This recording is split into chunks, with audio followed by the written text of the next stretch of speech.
fine. Are you okay? I don't know. Okay, did you call the police yet? Yeah, I did. I'm gonna call an advocate and you can tell us both at the same time, okay? Hey, Sarah, your dad told me that you need help. So, is there anything that I need to do, or...? Just focus on getting better. With an advocate on your side, you're never alone. Today's the day! And look who I just met. Hey, Dad. You deserve a worry-free recovery. You deserve an advocate. This is The Monty Show, the truth in sports talk streaming. When you want unbiased opinions about your favorite team without the spin, all you have to do is find The Monty Show, streaming live and available 24 hours a day, 7 days a week on YouTube. And now, here's Monty. Hey, The Monty Show, live on Thursday, March 13th, 2025. As always, we are presented by The Advocates at theadvocates.com. The best injury attorneys in the business. 24/7, 365. You can count on The Advocates to give you clear, risk-free advice, and it won't cost you a dime. You never reach into your pocket to pay The Advocates because you don't pay The Advocates unless and until they win your case at theadvocates.com. A huge day in the Big 12. Obviously, we have the Big 12 tournament really getting into full swing. Round two, if you will, a full slate of games. BYU and Iowa State tip it off. I think this is a critical moment in time for BYU. And I know BYU Basketball is one of the media darlings and one of the programs that everybody loves and is excited about. And exactly, Dabo, like it's this a big day. I do not believe that BYU can be a winless team in the Big 12 tournament. I think one of the biggest questions I have about BYU is, was this just a hot streak? What? Because BYU's been playing the best basketball in the Big 12, I think, for several weeks now. Are they better than Houston? No, they're not better than Houston. But when we get Coug on Coug action, right? Houston Cougars, BYU Cougars, you know. I think, yeah, this is a huge day for BYU. Absolutely. And I think you got to show it's who you are, not that it was just a hot streak. And I think BYU in the tournament has to come out and show that they are actually legitimate. I think this is the narrative around BYU athletics right now. Are you actually a good team against good competition, or are you just a good team in the regular season? And I think you look at how football ended their season. Now we look at how the basketball season's turned out. And I think that this is a narrative that BYU in this tournament, in the Big 12 tournament, can kind of put to bed. And I do think the time off thing is real. I do think that it is something that as a basketball team you have to deal with. I think, you know, if I'm KY, I'm coming out here trying to get my team in a good offensive flow early, run some sets, get some good looks, some high percentage looks, and see if you can't get some momentum built early in this game. Yeah, I mean, the marquee game of the day, who are we kidding, is Kansas, Arizona. That is the late game. It is on ESPN and ESPN Plus. BYU and Iowa State tip off in about 4 hours at 10:30 Mountain, 12:30 Eastern. That's on ESPN2. Colorado and Houston at 1, and then Baylor and Texas Tech. This is a huge day for that game.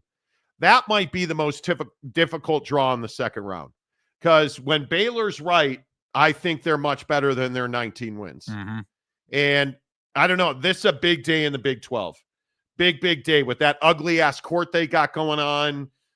Listen, the court design is about the players, okay? It's about the players. Well, it is a players program. You know, representing the conference and making sure we do right by the players. And all I have to say is, how do you mess up the court, bro? How do you mess it up? Well, you're assuming it's messed up. I just don't love the design. I've never been a huge fan of the gray basketball court look. You know, like it's just okay. Like it's not. You guys, I'm certain by now you have seen whatever this is that they are calling a court. I mean, certainly it's unique. Certainly it's something that stands out. And certainly it was by design, of course. But I don't know that it's just an overwhelming, gosh, I love this so much. It's like the, it's like the NBA Cup floors that are But red who and said purple you and have green. to love it so much? It's a basketball floor, bro. Yeah, but it's your Big 12 tournament. This is a marquee situation. Yeah, And I this mean, is what you decided to go with. Like, I don't know. I don't love it. I appreciate that they're being aggressive. I can appreciate that they're trying to be unique and stand out. Totally get it, man. I love that energy. I don't understand the hate for this floor. I mean, I want to. Do you, in the comment section, do you guys hate this floor?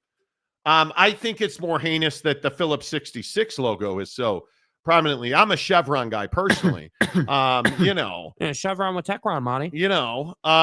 Which is what you need for that nose of yours today. But I don't hate this floor. And I don't understand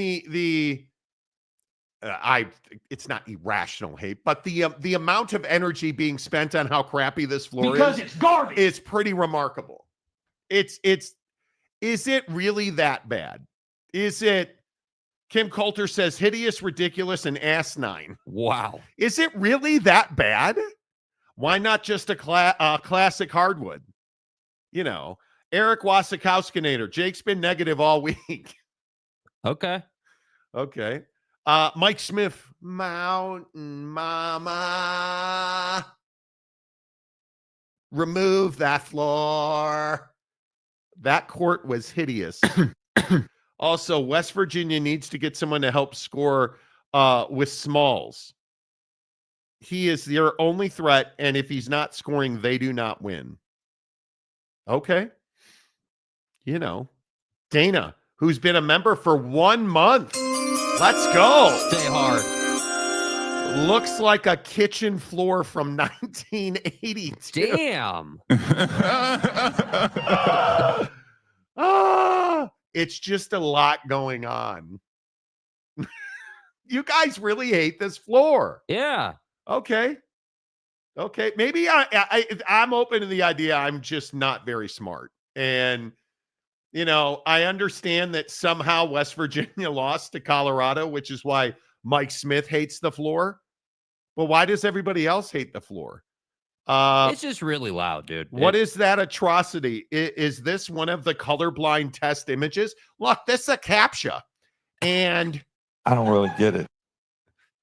Okay. This floor sucks. It's terrible. Is this a colorblind test? Okay. That awkward guy. Was someone playing tic-tac-toe on the court? Apparently they were. Looks like San Antonio. Be original. Okay. Nothing original ever you happens. have to give him credit for trying, dude. I mean, at least they tried to do something. Rick Forrester. The floor sucks.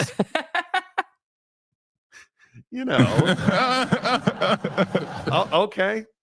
I'm stunned by this. Alarmy 02, always with the negative waves, Moriarty. Why don't you say something righteous and hopeful for a change?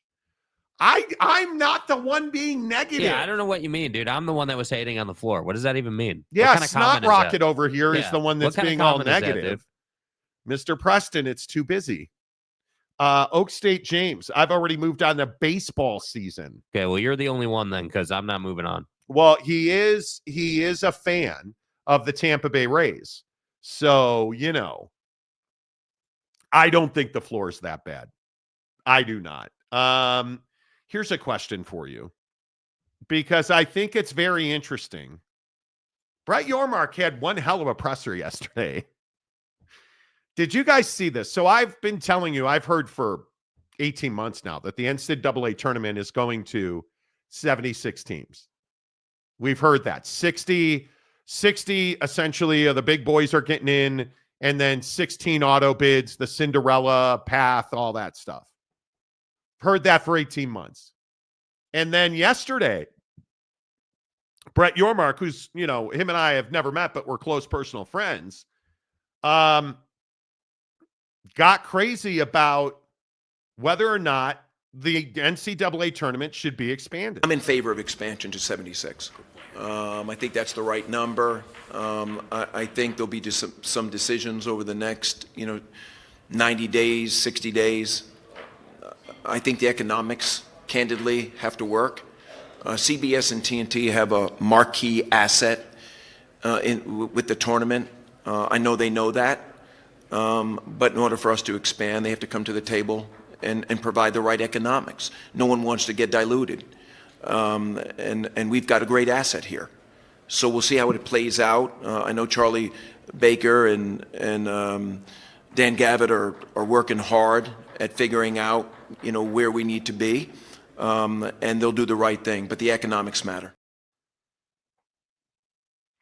Again, I think it's imperative financially that the tournament be expanded.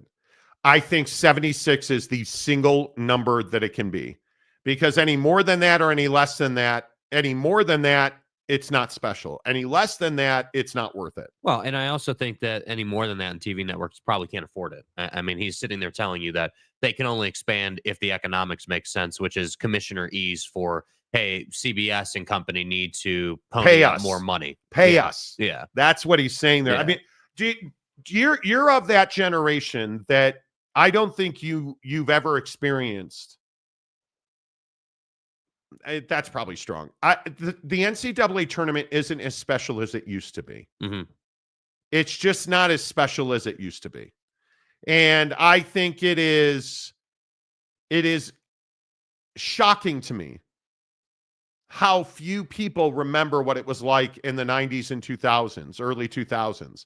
How just special the NCAA tournament was. Yeah, well, I think you look at that timeline. In my generation, we were kids. Yeah, I mean, we were UNLV Duke was not a thing to you. Yeah, Christian Laettner. I didn't appreciate college basketball when Christian Laettner was doing Christian Laettner things, and so it's this whole thing where it's like, I like the energy around basketball tournaments. I really appreciate that now there's actually something on TV during the day to watch, and I appreciate that we hopefully will have, some exciting finishes and there'll be a lot to talk about. But I just think that yeah, I mean, it probably doesn't feel the same as it used to, but it certainly does not. That's why I still try to point out that I like that the Big 12, is trying to get creative with their floor designs. I like that, the Big 12 is trying to do everything they can to grow and to make more money, because that's what you should be doing. Yeah. And I just think the game has changed so significantly. And I think it is just disappointing to me that the economics of sports have changed so much. And this time of year, of course, I'm always thinking about George Ackles and Jerry Tarkanian's towel. And like, that was what my childhood memories were of Stacey King at Oklahoma. Larry Johnson, who had great shoes that I loved. I was a huge fan. UNLV used to have a guard back in the day named Anderson Hunt.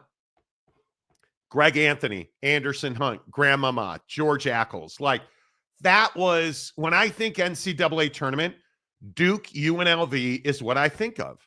And it's just not as unique as it used to be. Now, again, I'm probably the old man on my porch telling you to get off my lawn, and I'm down with that.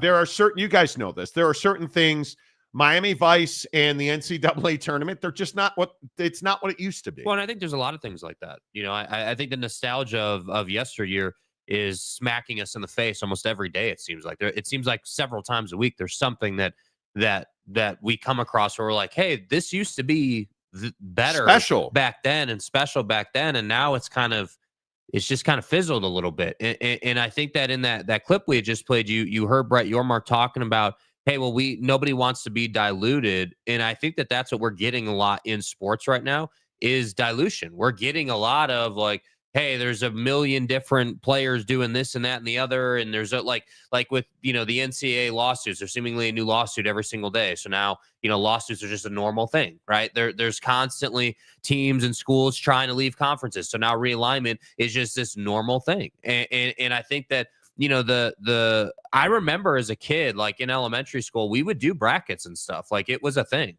For sure. And I just think nowadays, like, obviously we're not in elementary school anymore. We're not, you have to really, I feel like nowadays, go out of your way to really enjoy certain times of year, so like this time of year, you got to really go out of your way. You got to like print out your bracket, fill your bracket out, like talk about it, go through it, enjoy it, really have fun with it. And if you don't, then what happens? And this is something we talk about on the show all the time. That Monday turns into Thursday, turns into next Monday in like 2 seconds, and all of a sudden the year's over. And you feel like you didn't really experience anything. And that's what I think is great about the tournament is that it's something that we can all get around. It's one of the few things in sports that everyone can kind of get around and talk about and really feel good about. And it's okay if like I've never had a bracket. We've been doing brackets for probably 5 years on the show now. Yeah. I've never made it past. I think I had one bracket several years ago where I got to the round of 32, and that was it. I've never even been close. But the point is that we can talk about it and have fun with it. You specifically should never, ever bet on sports. Ever. You are so bad at it. I've never claimed to be good at it. That's the thing. Everyone says, oh, you suck. Well, I never said I was good. I never said I was good. And let me back that up. You're terrible. As your snot faucet continues to plague you. Yes. You're just not that guy, pal. No, not that guy. You're not that guy, not pal. Not that guy, pal. And at all, even a little bit. give you credit for owning it. Yeah. Like we'll go to the books in Vegas when we're there playing golf or at CES or for Big 12 Media Day and Big 10 Media Day and everybody else's Media Day. Your mom's Media Day. And Jake will be like, nah, dude, I'm not doing it. You're not that guy, pal. Trust me. You're not that guy. Let's place a few ducats on the Lakers. Nah, bro, I'm not doing it. Jake, at least you're as bad a loser as, listen, with respect to myself, I mean, at least I've been able to build my Prize Picks money up, right? I mean, I still have, I'm close to $1,000 in my Prize Picks account playing that. Yeah, but everybody wins on Prize Picks. Well, I know that's true. So again, this word dilution, it dilutes my ability to say I'm good at something, but at least I don't have $5 in there, right? I mean, at least I've been able to build that a little bit. Yeah. All right, let's hit the NCAA tournament expansion. Where are you guys on expansion? Like, how do you feel about it? Do you want the NCAA tournament to grow? I think 76 does not dilute it. I think that as long as we keep the school you've never heard of, as long as we keep that school in the NCAA tournament and relevant and give them an opportunity to beat one of the big boys, I think that's what you really need. And those 16 at-large bids, the Timmy State University teapots, as long as they keep getting into the tournament, the Ivy Leagues of the world, that I think that is very important. But I think you have to have more big brands like West Virginia probably not getting in. Did you guys see last night? The Beloved came through for me. Notre Dame lost to North Carolina. Notre Dame, our mother. My Heels are probably going to get in if they beat Wake. Right. I told you yesterday, 22 wins gets Carolina in the tournament. They win for 21 over Notre Dame. They got to beat Wake Forest for 22. Yes. And I think if they get to 22, North Carolina's in. I mean, North Carolina is the NCAA tournament. And so my point is, it's better for college basketball when the Blue Bloods are in. That Arkansas win last night, huge to get John Calipari in the NCAA tournament, as much as you probably don't like that. Well, and I think we've talked so much about how the Blue Bloods winning really helps the tournament. When you, we remember I believe it was, what was it? The FAU San Diego State Championship 2 years ago, was it? I think, where that viewership had declined and people were like, whoa, the tournament's declining in viewership? What the hell? And we were like, the world's ending. We're like, well, dude, it's with all due respect, it's Florida Atlantic and San Diego State. The pro rata we all deserve. It's JD Dicker and company, and not everyone's excited to watch that game. So, it would be nice if UNC could go on some special run, or if we had, again, and like Houston is a great example of this. All due respect to Houston, great basketball team.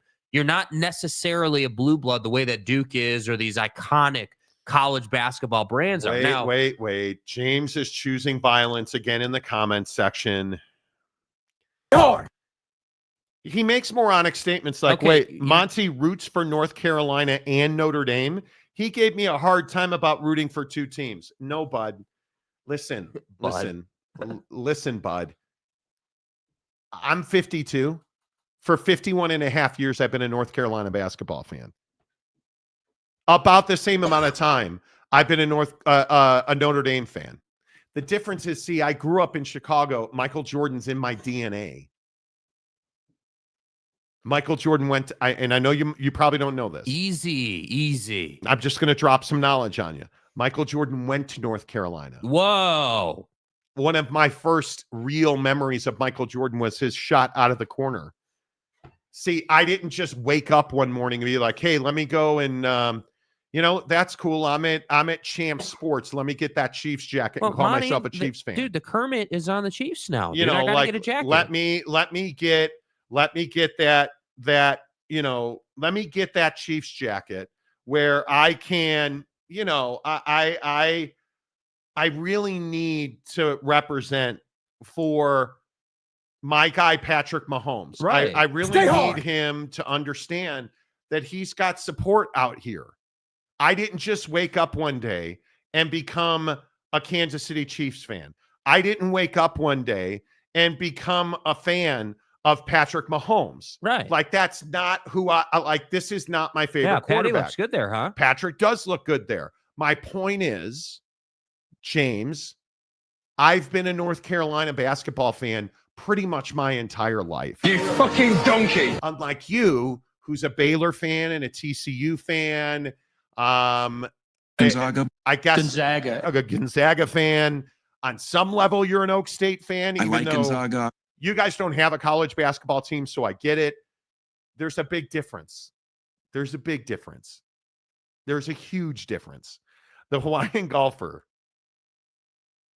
I enjoyed that. Real college basketball fans were excited to watch that game. I don't disagree with that. Jeff Sudbeck, hello. Eric, Nebraska out. They missed the Big Ten tournament. Yeah, you're a Nebraska fan now too, Eric. Okay. Okay. According to Monty, you can't root for two teams. No, that's not what I said. That's What I never said been the was, issue, dude. I said James shows up here every day with a new team that he likes. All of a sudden, he's a TCU fan and a Baylor fan. And what I said was a BYU fan and a Utah fan. Or, I don't know, like in your case, you can't be a Michigan State fan. Such as in life. On any level. One, they're detestable, morally bankrupt human beings that allow, sex crimes on their campus in Lansing. But other than that, you're a Michigan fan. You're a Michigan fan. Donnie, please. And apparently you're Russian as well. So that's how you become a Michigan State fan, Right. which is wild to me that you openly admitted that. And then there's Glenn, who's also a University of San Diego and a San Diego State fan, from what I understand. The Lady Aztecs won the Mountain West Conference tourney last night. Bid stealing baddies. Okay. Pause, bro. Pause. I like it. I do. Sergeant Green, just round the tournament up to 100 at this point. See, that's too many because everybody gets in. Yeah. You have to find the line, and I think it's 60. I think it's 60 major conference programs and 16 Cinderellas. 76 total. That's what I think the right number is. Yeah. So, it is what it is. Eric in Raleigh. Wazzy, you can't root for one team's direct rival. No, you cannot. Yeah, and that's what you guys are doing, right? Oak State fan, then you're a TCU fan, then you're a Baylor fan. Then you're a Chiefs fan, but then tomorrow you're going to be a Raiders fan. Like, come on. There's your Chiefs guy for you. See, I even accommodate Oak State James by putting his favorite quarterback in the NFL on the screen. Yeah, Kermit. It's Patrick Mahomes. Yeah, it's Kermit, dude. Look at him. Patrick Mahomes. He's got the sleeve working. He's got the hair. Like, it's all good, dude. Really, it's all good. It's fine. Let's see. Relax, Monty. I'm giving you a hard time. No, you're not. No, you're not. You're not giving me a hard time. What you're trying to do is defend the fact that you like 37 schools and you woke up last week and you became a Chiefs fan. Stay hard. That's what you're trying to defend. North Carolina is a great basketball program. I know. See, I've been a North Carolina fan my entire life. I've seen the Dean Dome. Wow. Great facility and arena. Awesome. Are they building an ops building? I like it. Mike Smith, Monty hates America. Stay hard. Force Ghost Fabio, 128 team tournament. Okay. Right. Okay. Good job not getting filtered by YouTube today.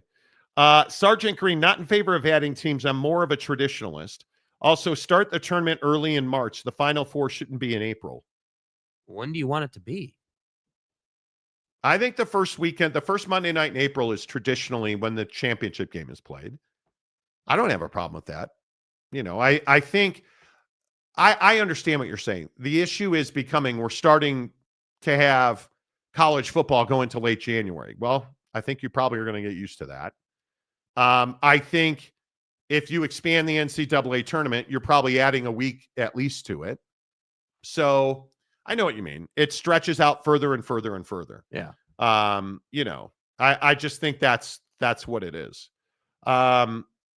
Let's see. The Hawaiian golfer, when Monty doesn't agree with you, you're called a Russian. No, Jamoke, you're not. You don't understand. How is this so difficult to understand? Eric Wasikowski's been on the show for several years, and we've always joked about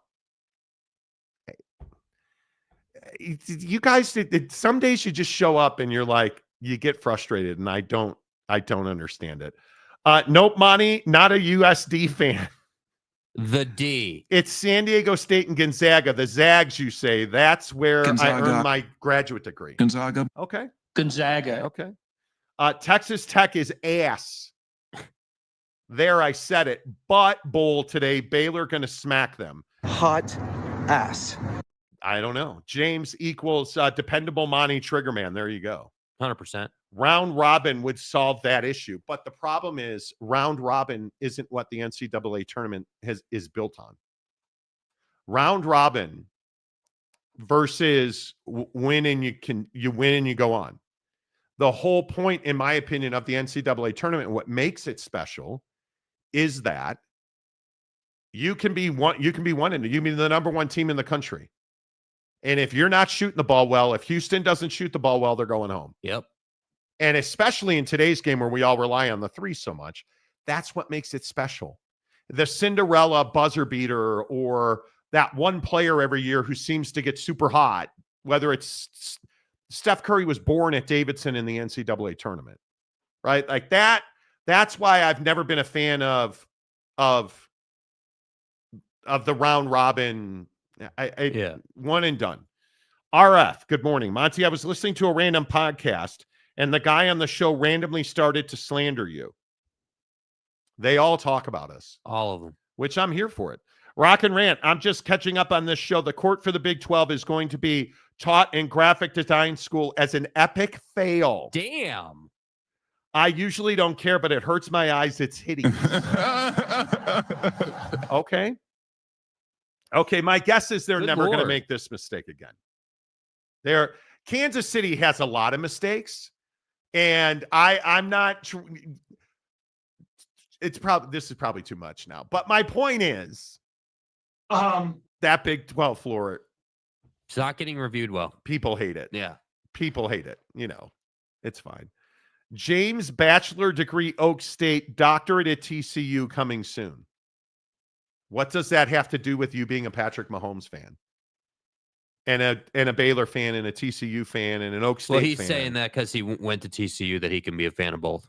That's what he's saying. Yeah, I don't think that's the case. But, we'll see. The worst one is Eric Wasikowski being a Michigan State fan. That's embarrassing. And yesterday saying, well, it's because I'm a Michigan man. I'm from Michigan. Right. That means nothing. Hell out of here with that. Yeah, when are you going to start rooting for Ohio State then? If you're a Big Ten supporter, there's no way. Where are we at in society today? There's no way. I agree, Coach.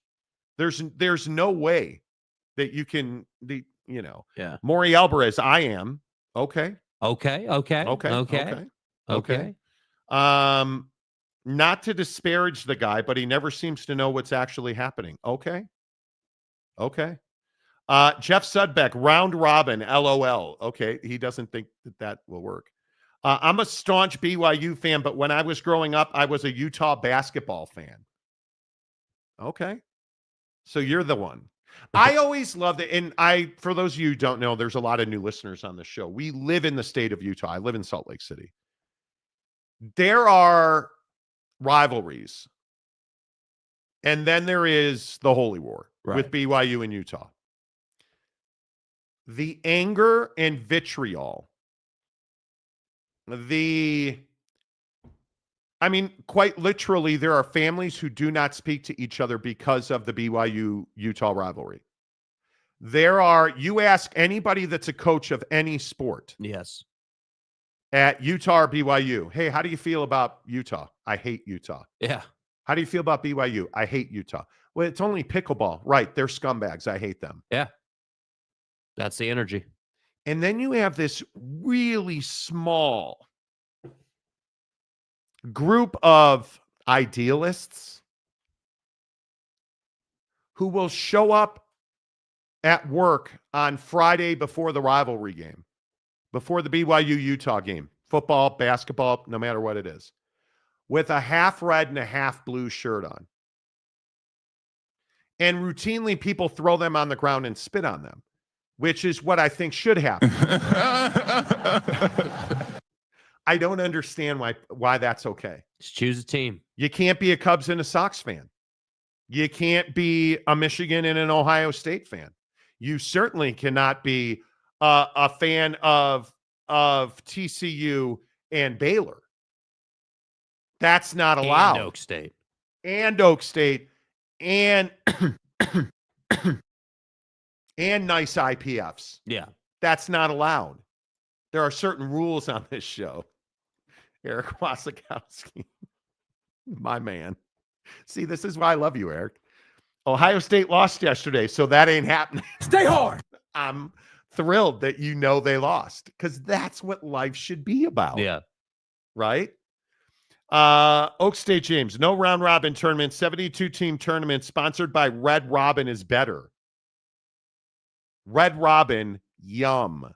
Okay. Aren't they going out of business? I could be wrong. My God, Steph Curry at Davidson was insane to watch in that KU Final Four game. Yeah. Do you guys there are so few instances like that. I mean, when we put Jeremy Lin in that category, his Linsanity stuff. Yes. Steph Curry, the Drews, they're just so few. And they are usually a lot of the time.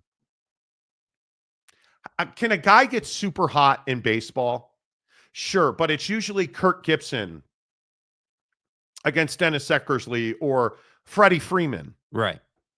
It's a one-moment thing. The beautiful thing about the NCAA tournament and basketball in general, when a guy's cooking, look out. Yes. When Steph Curry, look out. Yes. Christian Laettner, one shining moment. Christian Laettner hitting that turnaround. Unbelievable. Jeremiah Champion. Sullivan - seems like there's some whiners in the comments today.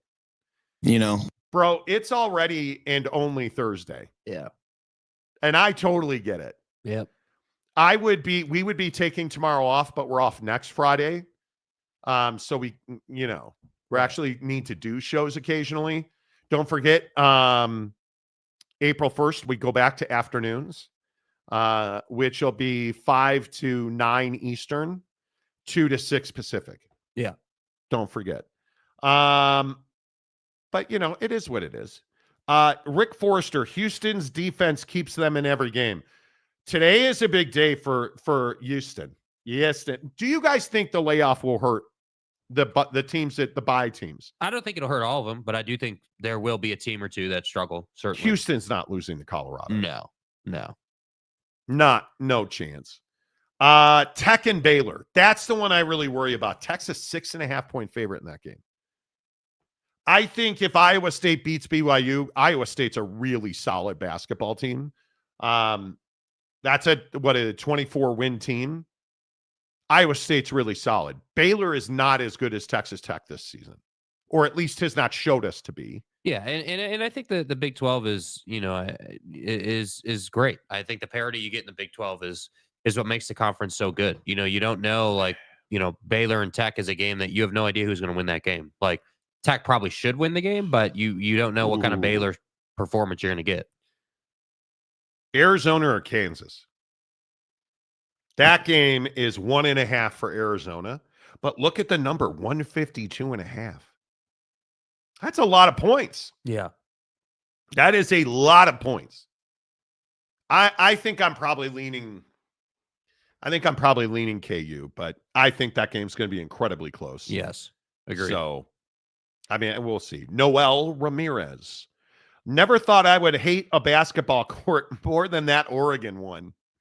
Oh, the Oregon basketball court. Do you guys remember that? It was supposed to be you looking up Yeah. at the trees, like you're standing on the floor. And what it turned out to be was somebody forgot to clean the Oregon basketball floor, so mold grew on it. And it's one of the, hang on, let me get the shot for you. It's one of the ugliest courts anybody has ever seen. Now, here's the Big 12 court. Okay, like, is it busy? Yes. But the way that the X's line up and they're, like the symmetry and the geometry At and least the design makes and sense. the astrology and the genomes and the plate tectonics, the biologics, like you can see it on this court. Bro, you gotta get some Pine Sol and clean that thing. Get the mold off the floor. That's rough. That's one of the ugliest basketball courts I've ever seen. Yeah. There is no. Is there defending that Oregon court? No, it's terrible. It's absolutely terrible. And Oregon has always been known for, the unis and doing crazy things, but that was definitely not their best moment. I think one of the things, and it has evolved. There is no question it has evolved. And this whole, you're deep in the woods. No, I'm not deep in the woods. Bro, I am not deep in the woods. Okay? This whole thing with their deep in the woods BS. No, we're not. We're in a basketball arena and your court sucks.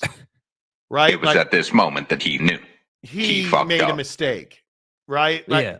That's ugly. Yeah.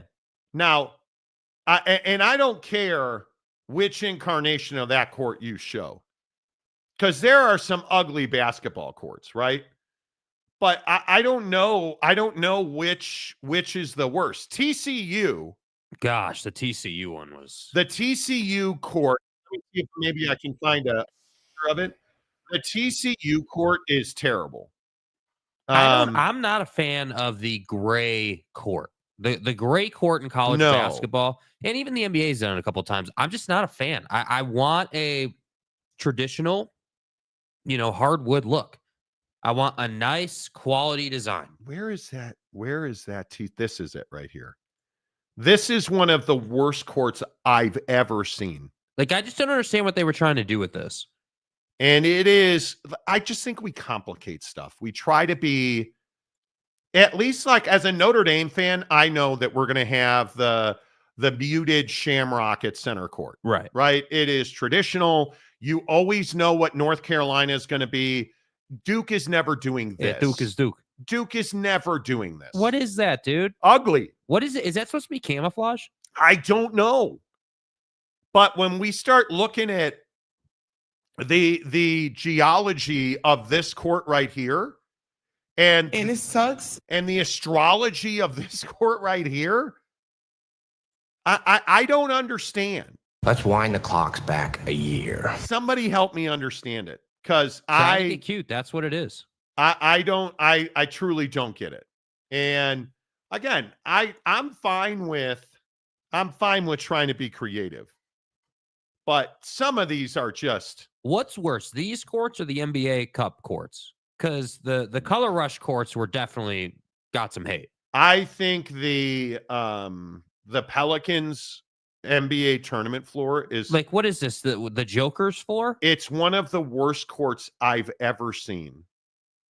I mean, it is, and let me get a picture of it for you guys. It is one of the ugliest floors I think that I have ever seen anywhere. Hold on. God dog it. Hello. Pop-up ads flipping all over the place. Let me see if I can get it. I'll just do a screen grab from Google. Yeah. This is one of the ugliest courts I've ever seen. And I even think the Bulls NBA tournament floor is horrendous, right? Like and some of these are okay. So before we show that one, do the Oregon one, the first Oregon one. So we've got see, that one's pretty trash. Then you've got this one. That one's even worse. You've got this one. And you've got the Big 12 one, which I think is better than those two from Oregon, but still not great. This one. You know, how about this. this one? What are we doing? That's what one are of we the doing? ugliest floors I have ever seen. What are we doing? That is terrible. I don't get down like that. I don't know. I don't know what that is. I think that we don't value a traditional clean-cut design anymore. We want to get cute with it's like the NBA Finals logo that's been talked about so much. Like, you know, the NBA used to have this like massive, iconic logo at center court for the NBA Finals that had like the trophy imprinted on the floor, and like they had the cursive NBA Finals on the floor, and like it looked sick. And they've gone away from that design for whatever reason. And I don't know if you know, Commissioner Ears made that decision, or if LeGroin had a say in that. But my point is that at some point we need to get back to, you know, real nice traditional designs that pop on TV, because the reality is, like the Celtics floor, I love the Celtics floor. I love that design. That's an iconic design. You know, it's rooted in basketball history. You know, it's unique, but it's still a nice basketball floor. Like, we get it. You did a good job with that. But to change the color to gray or like purple and green, like I just am not. See, I think you need to be a traditionalist. I don't mind that. I don't mind that at all. You need to be a traditionalist and know what you are. Yeah. And I go with the Man's beloved. got to know his limitations, bro. I go with the beloved because, again, when you look at this New Orleans floor, it's one of the worst floors I've ever seen. Right? So, again, not good, even worse than that worst one. And here's the worst of the worst. Because it's garbage. Worst. And TCU. And such as in like. And then the Pelicans, but nobody's touching Notre Dame. Look at how clean that is. Because we keeps it real in South Bend. Right? You're not, it's perfect. You can't screw this up. You can't, when you look at these floors, I just think that, I don't know. I don't know why everybody's triggered by the Big 12 floor. Oh, because I know exactly why. Because you're watching the game on an ugly ass floor. That's why. You're anytime the floor is more of a talking point than the game, you've done it wrong. Right? What it should be is, hey, great game, you know, awesome game. Hey, did you see the floor? Like, pretty cool design there, you know? Like, it wasn't hard to watch. Like that's the issue. It's like what they talk about with golf all the time. Right, where they will spray paint fairways green and try to make stuff pop more on TV, but the quality's not as good for the players. You know, like it's this thing where we're always trying to make this stuff better for the TV audience, but the reality is that you don't have to do more than you're already doing. Like with the Notre Dame floor, that floor is awesome. It's perfect. I would even love to see a Notre Dame version of that floor where the inside the three-point arc is the same color as the rest of the floor, and it's just the shamrock, the lighter color. Like, that would be a cool design. Like, look at this. Look at how iconic this is. That's a basketball floor. That's a freaking basketball floor, right? This? No. Hell no. Yes. Like what have they done here with this floor? You guys in are Boston. so triggered. Bro, they what did they do? They prioritized green and white, the Celtics colors. They have a unique design parquet on the floor. It's parquet. It's the historic. Like, it's beautiful. Millennials don't know this, but it's historic. The parquet at the Garden. It's gorgeous. Historic. It is. It's everything you want in a well, it's second best to Notre Dame, which everybody is. I just don't know why so many people are triggered by it, which is fine. You know, it is what it is. Hawaiian golfer Baylor is an odd squad this year. Flashes of brilliance with a lot of lows, right? Yeah. Not consistent at all. I think that's very true. Rowdy Runner. Hi, Rowdy. Those green flames at Tech yesterday were a bad omen. Was there ever any upshot with that? So yesterday on Texas Tech's campus, there were green flames coming out of manholes. And I don't know that there was ever, I might have missed it, but I don't think there was ever a reason that actually officially came out as to what was going on with that. But like fire was called and like all kinds of stuff. It was kind of crazy. This is a real thing. Yeah. What in the world? Good Christ. Yeah, literally coming out of manholes, green flames. This is real? Yeah, dude. Yes. I thought that was it. I saw that story on the old X machine yesterday, which was actually working. Congratulations, Elon. Yeah, nice job, dude. But I thought this was fake. Nope. This is real at Texas Tech yesterday. Fire and fury. Credit the New York Post with the photo. What in the world is that? Where's our mailman when we need him? Yeah, what is this? Game of Thrones? Dude, that's so strange. I don't want to know. The answer is I don't want to know. I don't want to know. Lopes fan Gabe. Lopes men's and women's survive and advance to the WAC semis. I'm warning you, Utah Tech winning in the WAC. Giant. Sleeping Giant. Oh dear. Oh my. Mike Smith. Well, it did turn out that the worst fans coming in was the Utah fans. Oh, my God. Don't get me started. Don't get me started. Oregon's court still looks better. No. Dude, Eric, are you off your meds today? Like, you're just trolling with that, right? Are you off your meds today? What are we doing? Which one? The mold court, where, again, I think they probably need to just tear that thing up and throw it away. Or this one where we're deep in the woods. And look, this one's better than the green one, but this is still not great. Like, I think this is what you're looking at is one of the worst basketball courts I've ever seen. Yeah. It's not good. Yeah, I mean, it's not this, but it's this. And by the way, I don't understand why colleges do the NBA line and the college line or whatever. Men's and women's 3-point line. Yeah, I hate that. That drives me nuts. Okay. Drives me nuts. Okay. You see that? Okay. Some of the NBA color courts were cool. Others were terrible.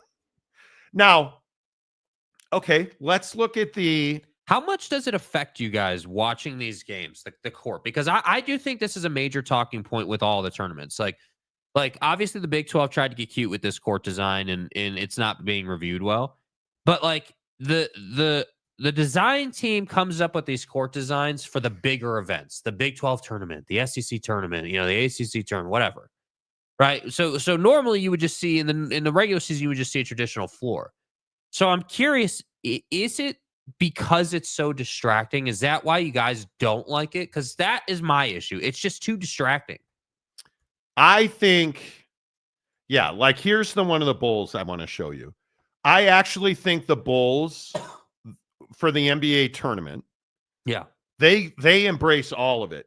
And I think they actually do it the right way. Yes. If you're going to do this nasty, gnarly stuff, and the Bulls are not good at anything.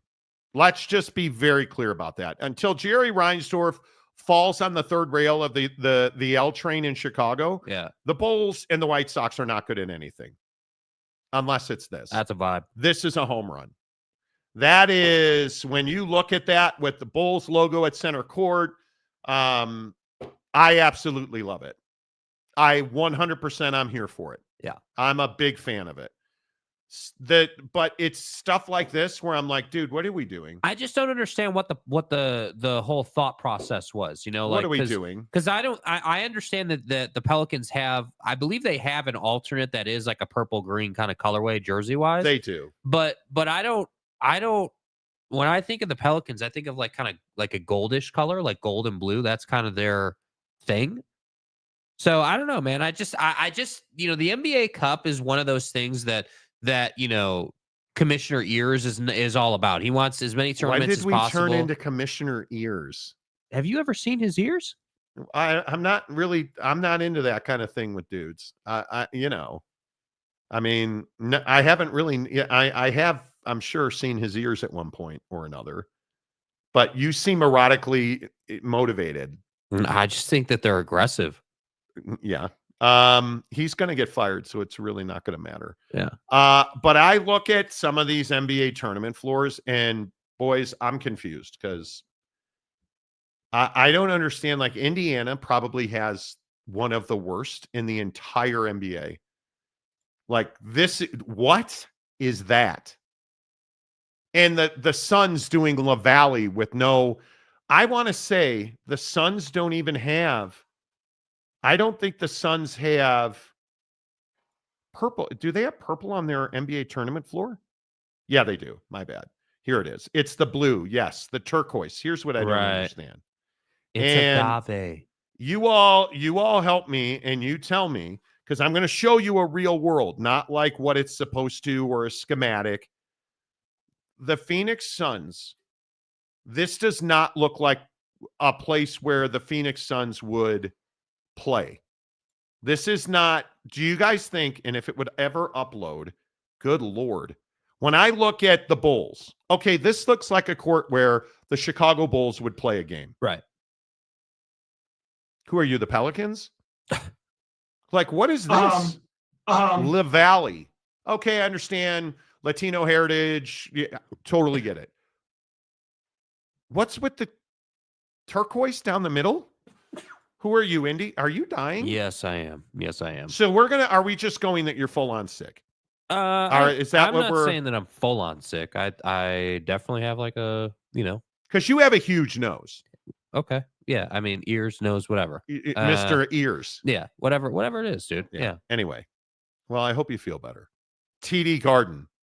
That Pelicans court looks like something that would be a third-rate Euro team. Yeah, I just don't understand it, dude. I don't get it. I don't understand the thought process. I don't understand, like why is that? And you know what the shame is? Correct me if you know the answer to this, but I think the league mandated all these schemes. Like, the league said, hey, you got to put a court together, and there's got to be a center stripe down the middle, and it's got to be these colors. Yes, because they want it to be distinctly NBA Cup. They don't want there to be any confusion. Yeah. We millennials have a short attention span. Courts being busy is a way to keep us engaged. Ooh, that's interesting. Spartans, Michigan, and stop. Dude, you're not a Michigan State fan. Stop it. Stop. You are just.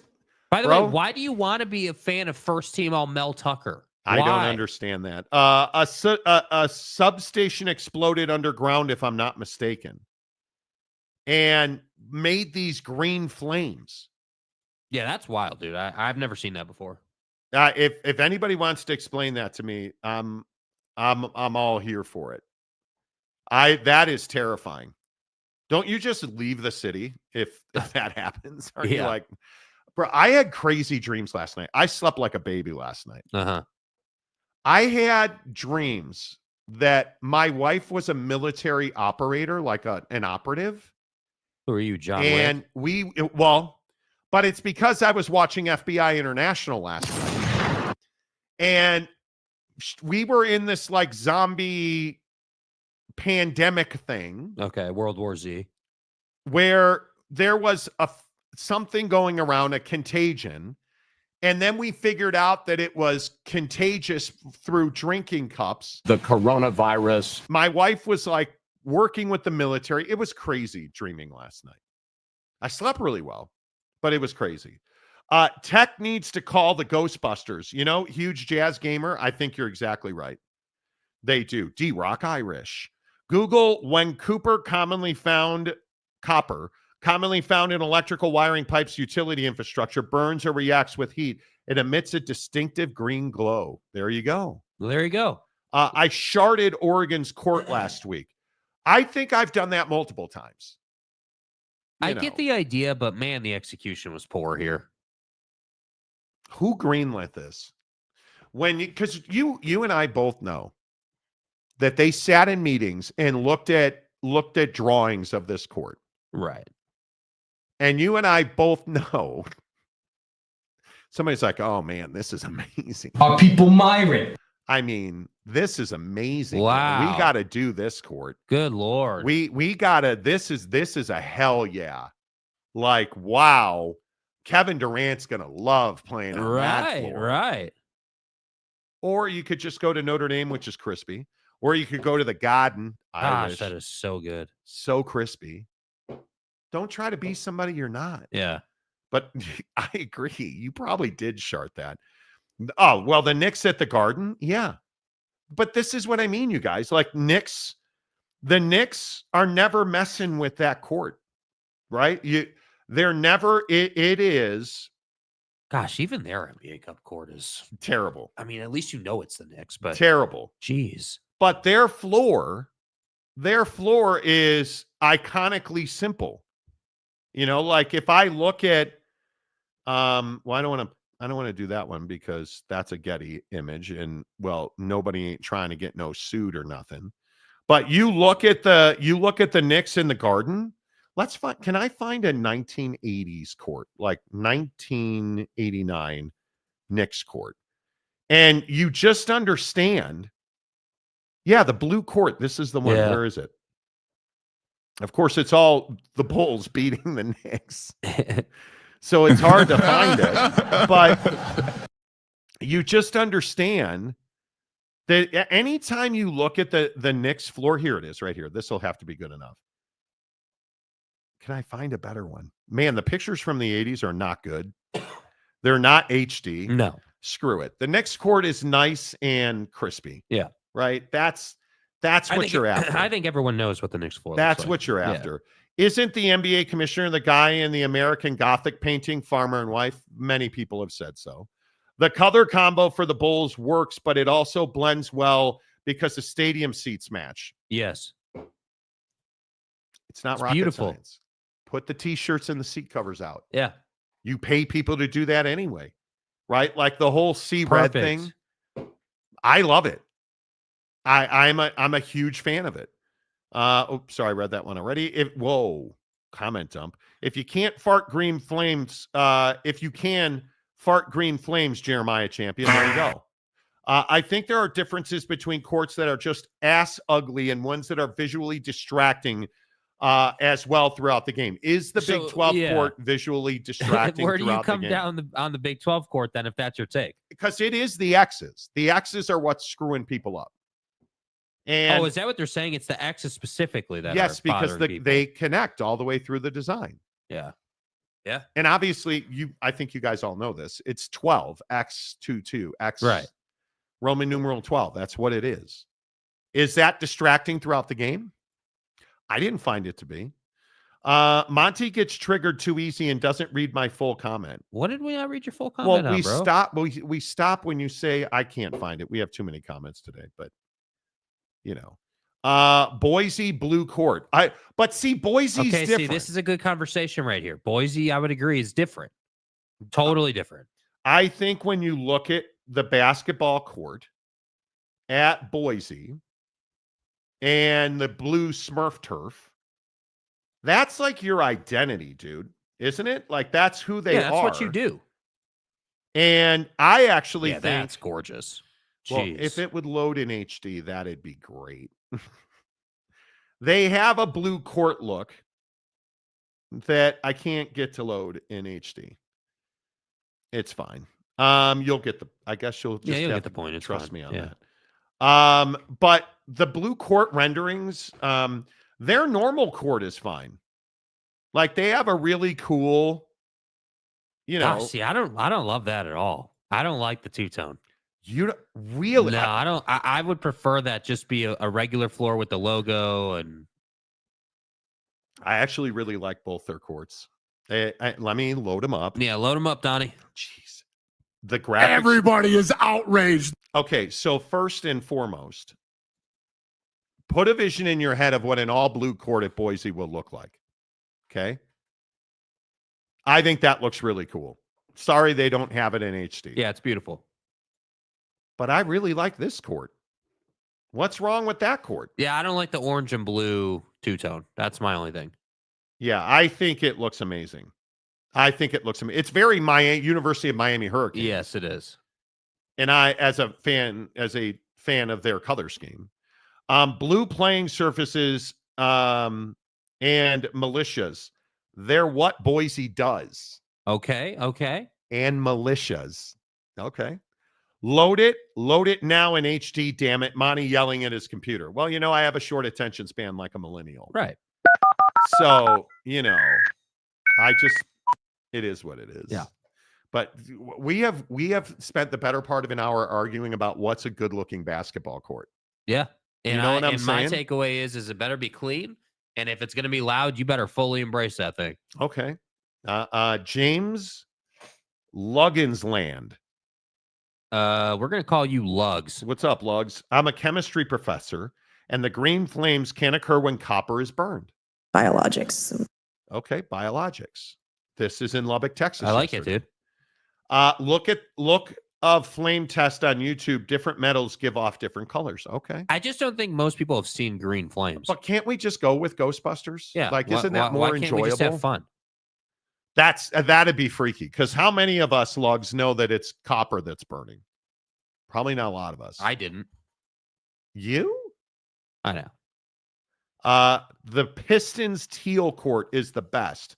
You could have stopped at Piss, but probably I thought you just said Pistons teal.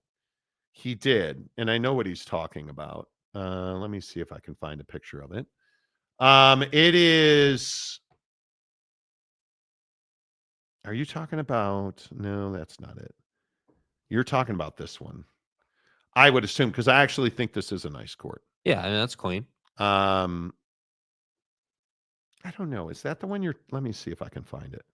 Hang on. Damn it. Yes, here it is. This is old Malice at the Palace. This is NBA 2K. I was just going to say it's like old video games. Yeah. Biologics. Yeah. Come on. Biologics. Man, so slow to Biologics. Man, this court right here. I think this was pretty. one of the cleanest. The DP.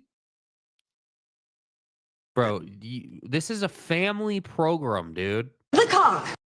Like, what am I supposed to do with that, dude? You just have to start stroking guys. If you could not say, what am I supposed to do with that when I say DP, that'd be great. I think I've hit it every time. It's the Detroit Pistons. Right. Memphis has a hit. No, they don't. Oh, no, okay. Lamont, I know you're a Michigan State. Lamont, let me ask you, you're a Michigan fan. Can you ever be a fan of Michigan State? Lamont, you've triggered Lamonti. Yeah, how about in the comment section yesterday on the LeBron videos? Hey, Lamonti. Okay. I actually don't think I love Memphis's basketball court. I can remember, but I just can't picture it. It's got the grayscale in it. Let me see if I can. Where is that picture? Oh, yes. This one right here. Yes. I love this court. I think this is one of the crispiest alternative floors in all of college. They also have this one. See, I like that one more. That one's cool. I'm telling you, Memphis does some of their marketing stuff really well. I need this is the alternate view I wanted. This floor at Memphis, I think, is amazing. Let me upload them. It's going to take 17 hours. That's not too gray. That's well, it's grayscale, but it is actually a blue floor. Right. And I love it. I think it is when you have the easy style, you have to take advantage of it. And Memphis has two floors that I love specifically. Okay, here's the wide angle of it. I love that. I have to say, I really like that, dude. I love really, it. Really like that. The low angle, the deeper blue is great. Yep. But I think this is one of their best courts too. See, and I really like the whole Tiger Claw vibe because that's obviously their mascot. That's really love it. Cool. I love the tiger stripes. I love the paint. See, like this is not trying too hard. This is saying, hey, this is our colors, but we're still going to make it like it's a traditional design. Like I love it. Works. Like if you go to the see how the M in the tiger is right at center court, like it's prominent. If you go to the Oregon one, I feel like Oregon made their logo like secondary. Like I don't like if you look at that one. Like, yes, it's at the middle, but you see how it's kind of secondary to everything else going on. Like whatever the symbolage under the like O I don't know what the is, symbols mean. I don't know what deep in the forest means. and like I'm distracted by my current want to throw up on that Pac-10 logo. Yeah. So that makes it hard for me to judge. This is way better. Way better. Right? And this one might be. That's gorgeous. I mean, that's amazing. I love it. Yeah. I don't think Lamont, I don't think it's hideous at all. I don't think it's hideous at all. Hawaiian golfer piss pants. No. Detroit piss pants. Pissed in. Okay. The Memphis Tiger claw looks dope, but almost all blue is disgusting. Okay. Lamont says, no, you cannot be a Michigan State fan. Hell no. Thank you. No, Mike Smith, I'm not reading that comment. Those courts are a product of the geniuses in various athletic departments with assists from marketing executives. I don't disagree with that. I don't. Jesus. The Suns have to change their court because it's not in English. Okay. And, we might also pull up just like the Final Four court or the championship court, because I feel like it's a really good contrast to all these other colorful ones. It's a super clean, super crispy, no nonsense kind of court that they put on for the championship of college basketball. And I just think it's perfect. And we've had so many great moments on this floor. One question I have for you guys, though, does it bother you? You're such a weirdo, dude. Does it bother you when for the championship games, the benches are like way lower than the floor and they have to like go down the steps to get to the bench? That's something that triggers me for whatever people have reason. Talked about how dangerous that is. But yeah, this is a clean floor. Like, that's clean, bro. That is clean. Floor. The road ends here. Yeah. I don't know. I'm not triggered by the trigger money. I'm not triggered by the courts. I actually like them all.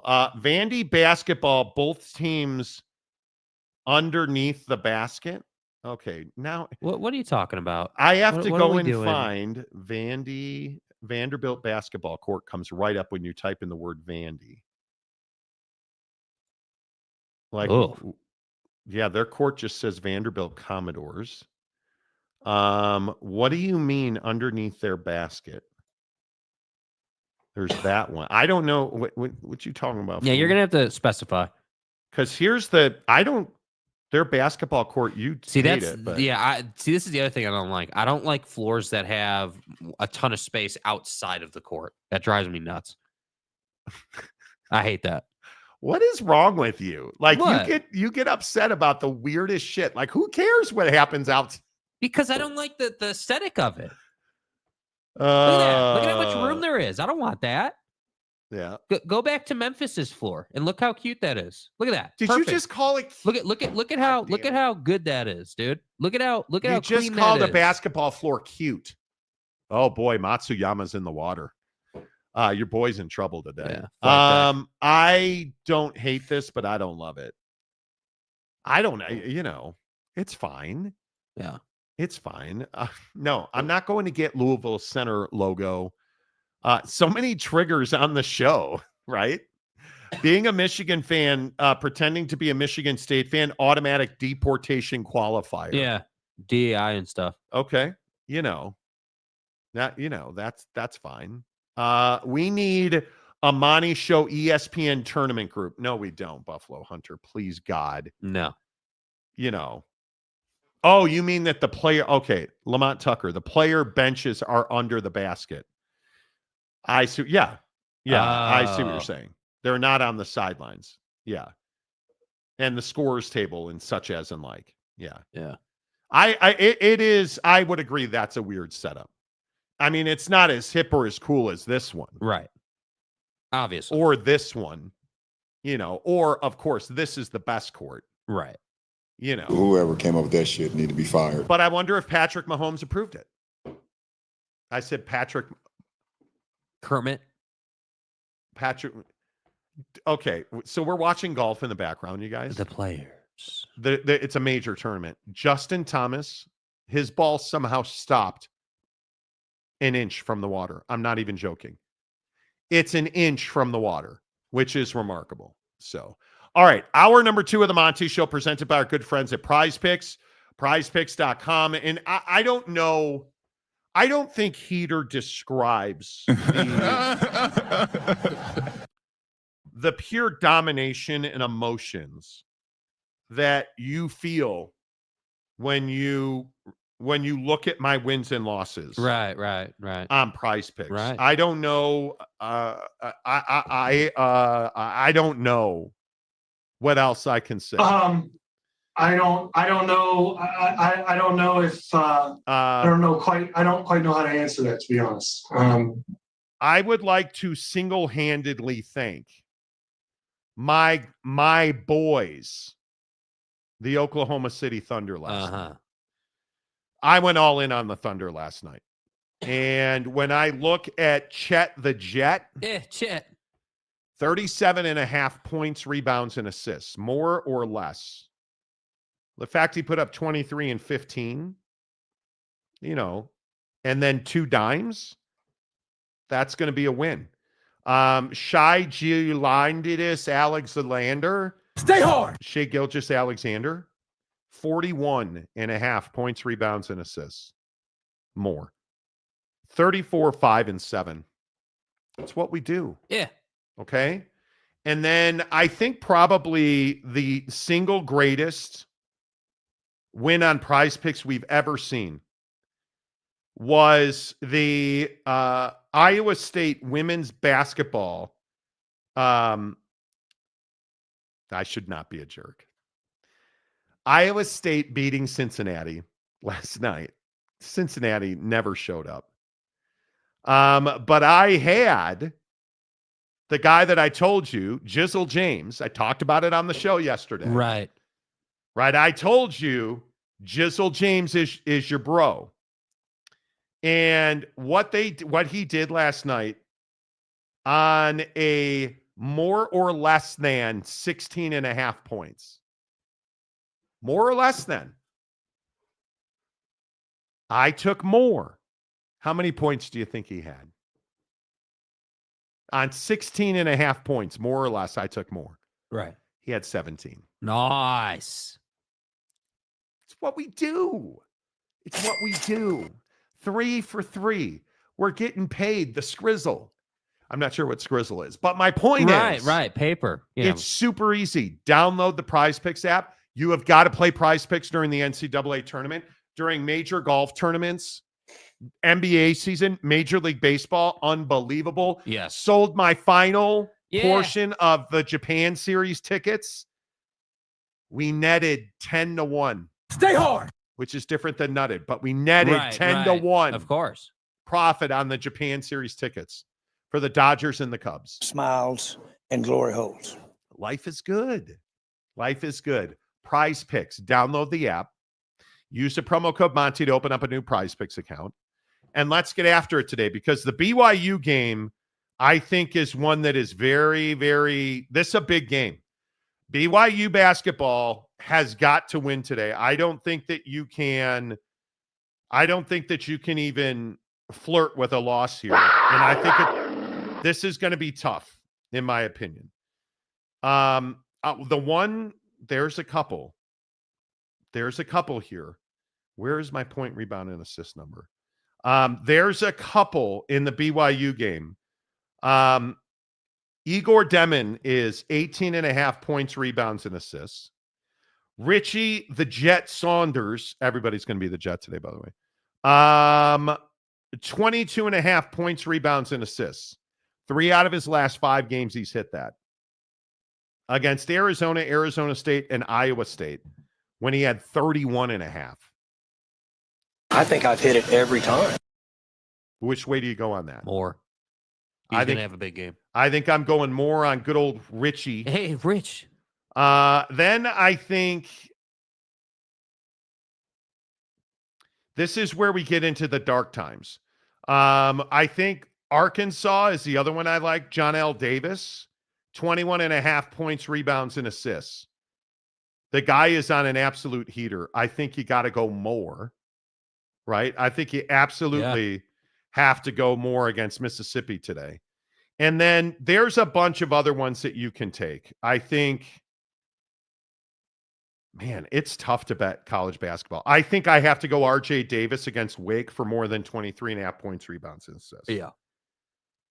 But there's another guy, and maybe you've heard of him, right? Such as in like Pooper in the Cooper. Yeah. Cooper, who's in the Pooper. Yeah. I'm going to stay away from it. I am going to go Richie Saunders more than 22.5, John L. Davis more than 21.5, and RJ Davis more than 23.5. Right. So everybody's rooting for anybody named Davis today to win on Prize Picks. Okay. So I like that one a lot. And then are you doing a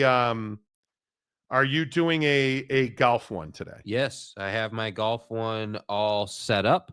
Let's see. Let me get over to here.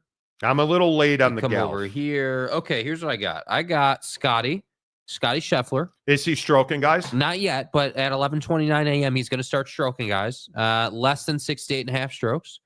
Minwoo Lee, more than 70.5 strokes. And Shane Lowry, less than 70. Scotty Scheffler, 69. What did you do? I did less, I believe. I had him at 68.5. Yeah, I had him at 68.5 less. Ooh. Dude. Do we go birdies or better? Scotty, 5 birdies or better. More or less? Probably less on 5 birdies or better. Let me see. What is this TPC Sawgrass, right? Yeah. Let me just look up what the par is really quick. TPC Sawgrass par. Yeah, I don't know. It's a par 72. I think I'm going to go more. Yeah. He plays that course really well. And it's 7,200 yards, so it's definitely Yeah, Tom Kim, 4 birdies or better. I'm going to say, I don't know what to do with that. I'm going to. Tom Kim's dangerous, dude. He's not reliable. That's the problem. No, because if he gets hot, look out. You're in trouble. Yeah. We could start stroking, guys. What do you guys think about? Daggone. Honestly, I'd start stroking, guys. I think so. Minwoo Lee, 71.5. See, the projections have changed. I have Minwoo Lee at more than 70.5. So 1 less. I'm going to go less. Okay, so we're going to stroke guys with Rory. Honestly, I'd start stroking, guys. Less than 70. Scotty, more than 69. And then Minwoo Lee, less than 71.5. There you go. I'm going to lose that one. I can just feel it. But that's it. That's what we're doing here. We're rock stars. We win cash. Yeah. We're on a heater. Yeah. Go with your emotions. Go with your emotions on Prize Picks. You're on a heater, bruh. I've won. I have not. Let's put it this way. I have not lost in 5 straight now. Right. We're on a heater. You got to ride that heater. Yeah. You know what I'm saying? All right. Prize Picks. Download the app. Open a new account using the promo code Monty. You deposit $5. They'll give you 50 more. It is the best daily fantasy promotion I've ever heard. The hotter you get, the more stroking you do. I think that's true. You just have to start stroking, guys. We do it live, damn it. That's right. Core D. Stay hard. You do you, bud. I'm starting to believe this show is rarely love. What does that mean? Yeah, what does that mean, dude? No way this is live. Okay. Bro, this is live right now, dude. So here's the schedule. I'm actually glad you said this. We're live daily right now through the rest of March. We are live 6 a.m. Mountain, 8 a.m. Eastern. Coming up on April 1st, we'll begin live 3 p.m. Mountain, 5 p.m. Eastern. I'm not sure what time it'll be in Arizona. Always a question. But here in Hawaii, we'll be live 3 at noon. Actually, it'll be 11, Right. Because of the time change. So, yeah, we're live right now. Core D. Stay hard. You do. The D. Private equity will ruin football fields and basketball courts across this great nation. I agree. All right, let's get real here because a couple of Brett Yormark comments I want to get to. After we read Chewy Gonzalez for $2, who killed Barney on that Pelicans court. See, I was going to say that, but I didn't want to traumatize Jake because Jake was a huge fan of Barney when he was a kid. Right. So I was trying to be, generous. Did you watch Barney as a kid? Yes. Yeah, you did.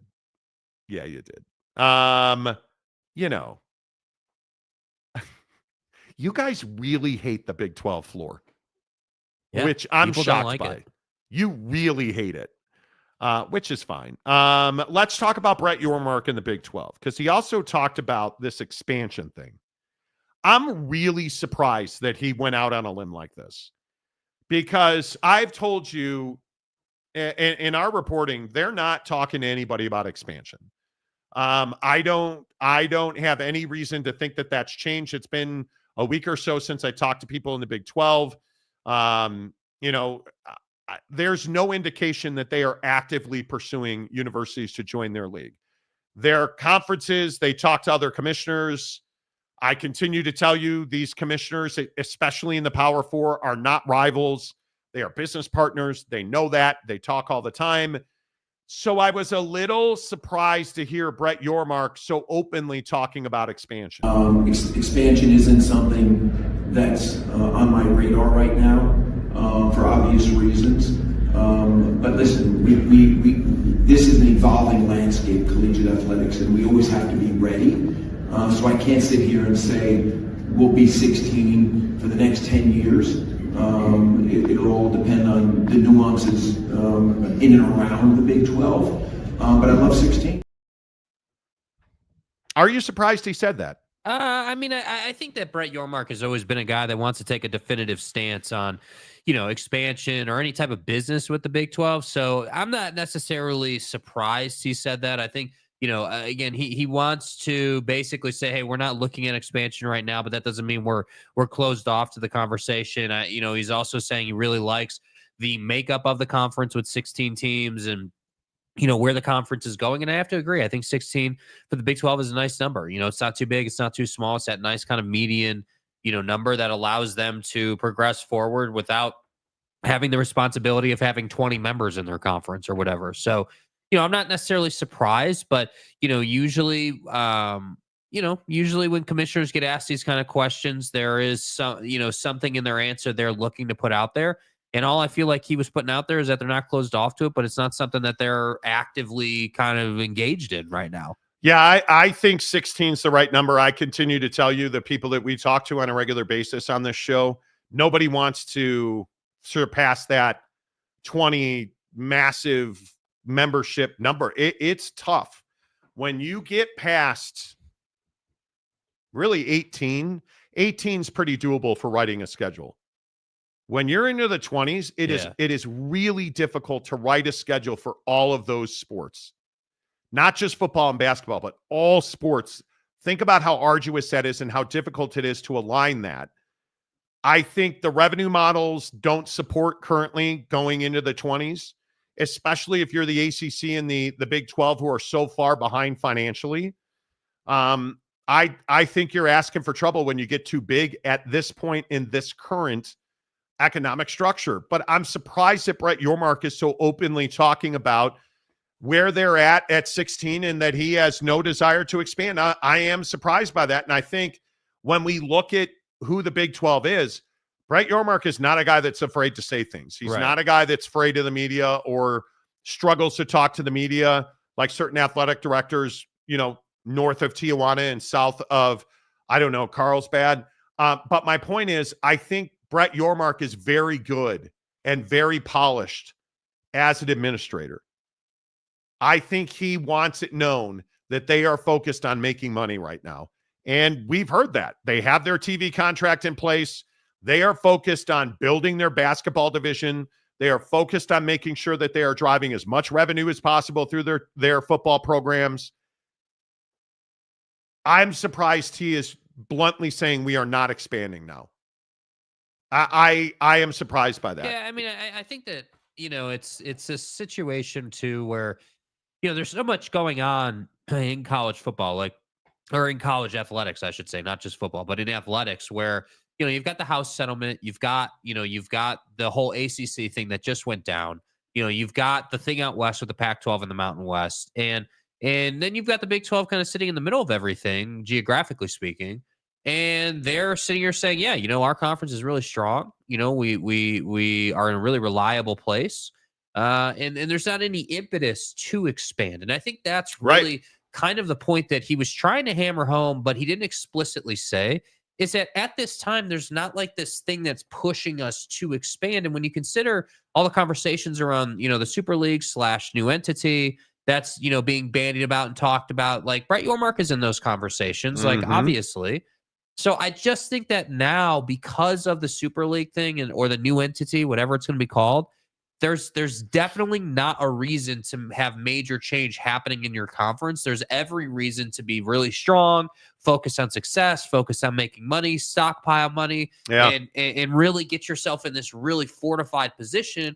So that way, when the Super League comes along, you can execute. And I think that's what he's trying to say if you read between the lines. I also thought it was interesting yesterday that there's a question out there, and Dennis Dodd's the one who lit this fuse, but Dennis Dodd saying that not all P5 teams have opted in, or not all power conference teams have opted in to the House settlement and rev sharing. They're all automatically opted in. Yeah.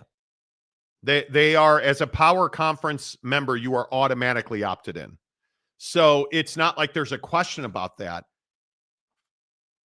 It's all of this continuing conversation about how unstable college football is. Yeah. Instability, unstable, whatever it is. There's a lot of that talk. And I do think Brett Yormark knows who he is, because I think he also said that, hey, we know who we are. And we're the best basketball brand in the country. Listen, you've heard me say it before, we are the best men's basketball conference in America.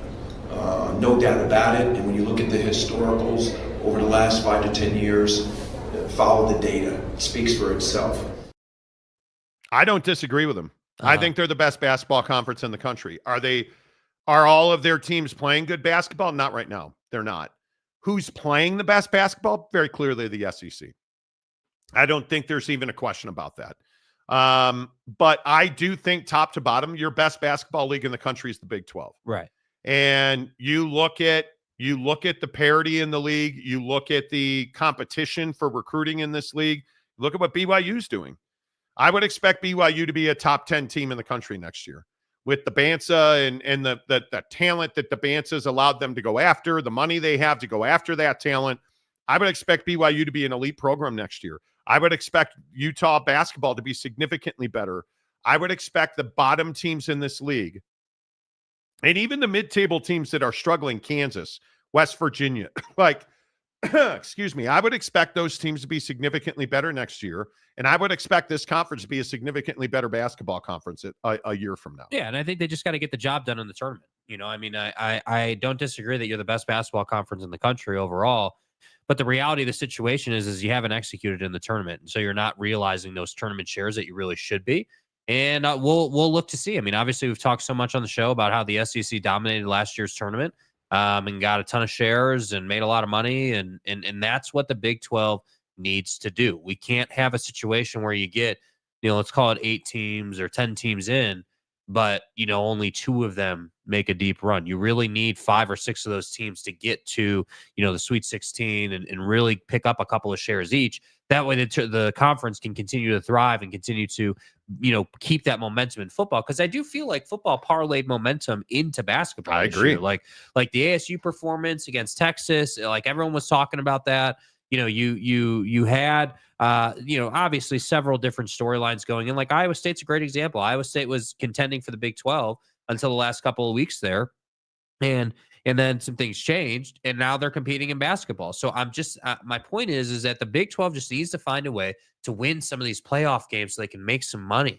Well, and I also think this House settlement thing has to come to an end. I mean, this feels now like it's taking too long. It's hanging over college athletics, but the smart programs, the smart conferences They've already planned for it. They're already executing it, in fact.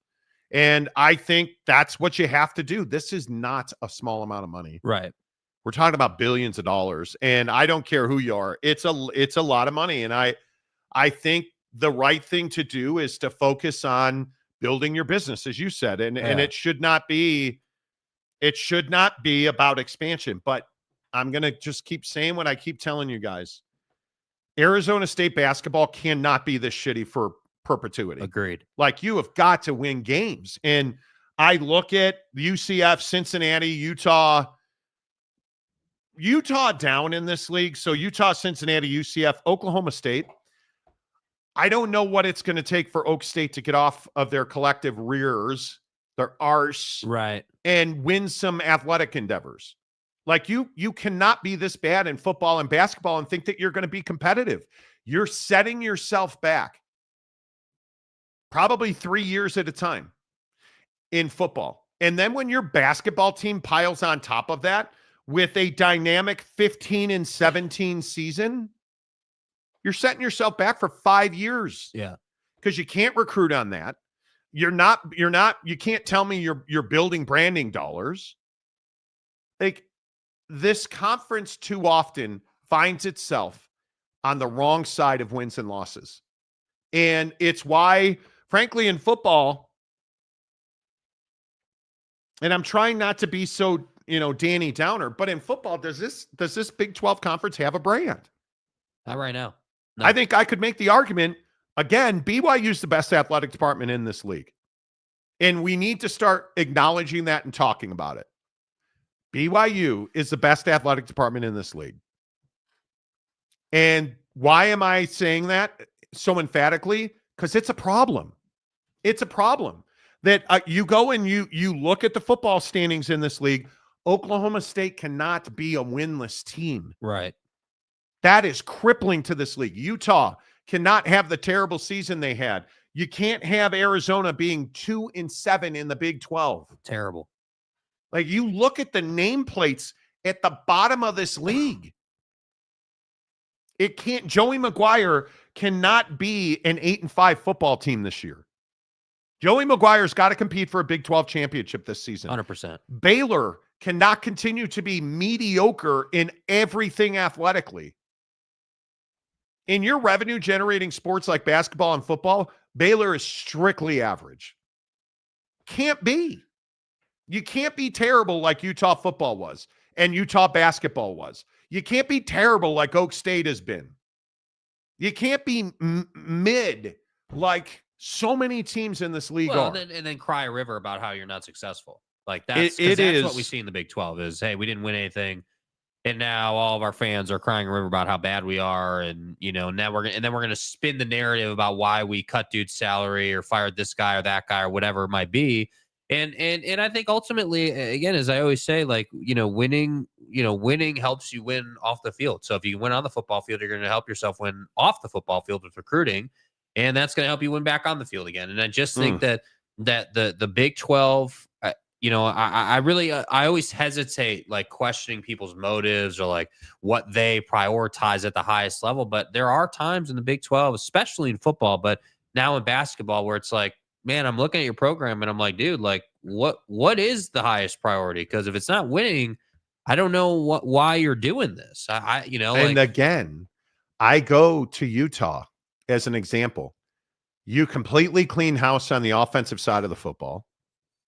You completely cleaned out the basketball program. You fired the coach mid-season. Yeah. I mean, if you start looking at what's going on in Utah athletics, when your team at Utah is losing, you're held to account for that. You are held to account for that. Can you say the same thing at Baylor? Can you say the same thing at Oak State? I don't think you can. No. Can you say the same thing at Houston? Well, Houston's moving in the right direction in football, and they're dominant in basketball. Can you say the same thing at BYU? You don't have to, because they're dominant at football and they're dominant in basketball. How is it possible that two of the newest members of this league are the best brands in the conference right now? Oh, I know, because the Pac-12 was one of the best athletic conferences in the country, and it just had awful leadership. and now we're seeing that play out. Yeah, I think it'll be interesting to watch going forward. But today is a big day. BYU has got to win today. BYU, this is a huge day for KY and the BYU basketball program. And Iowa State is nothing to be overlooked or trifled. Nope. And I think when we look at this tournament today, I probably would lean Iowa State. I would probably lean Iowa State. I think Duke, Georgia Tech, this is a huge moment for Duke basketball. You cannot lose this game. There are games today across college basketball that are just really important. Yeah, well, I think for Cooper Flagg, it's time to start showing out, right? It's time to start showing in a big game you can be that guy. And I think he'll do that for sure. I mean, I would expect him to do that. I think, for BYU, my biggest concern is how you start this game. There's no question you should win it. You can win it, no question. But if you come out and you're down, they go on a 15-0 run to start the game, 10-0 run to start the game. Don't do it. That's going to tell me everything I need to know. I would Duke is 22.5 points. Yeah, I mean, I would fully expect BYU to be prepared and to be ready for Iowa State, but we'll see what happens. That's the thing about college basketball is you never know. You really Huge never day. know. Yeah. Huge day. BYU, 3.5-point dog at 146.5 points. Huge day. Yeah. I think this one right here was big for the ACC. Because if North Carolina doesn't get into the tournament, there's no way to spit shine a turd. That's damaging to the ACC. And North Carolina is not close to done. Let's be honest with it. They're not. I think if it all ended today, North Carolina is not in the tournament. Right. And I think when you look at Carolina, Wake Forest at 12:30, UNC's a 5.5-point favorite in that game. And it is a huge game. I think it is a really big game. RJ Davis, you just heard I took him in Prize Picks today. I think he's got to shine out.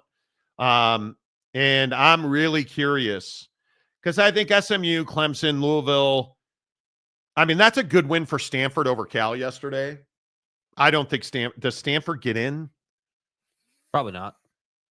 I think that's tough, dude. Like if I look at Lenardi this morning, I was looking at his he's still got Texas as the first team out right now today. And Texas won last night. Yeah. He's still got him out.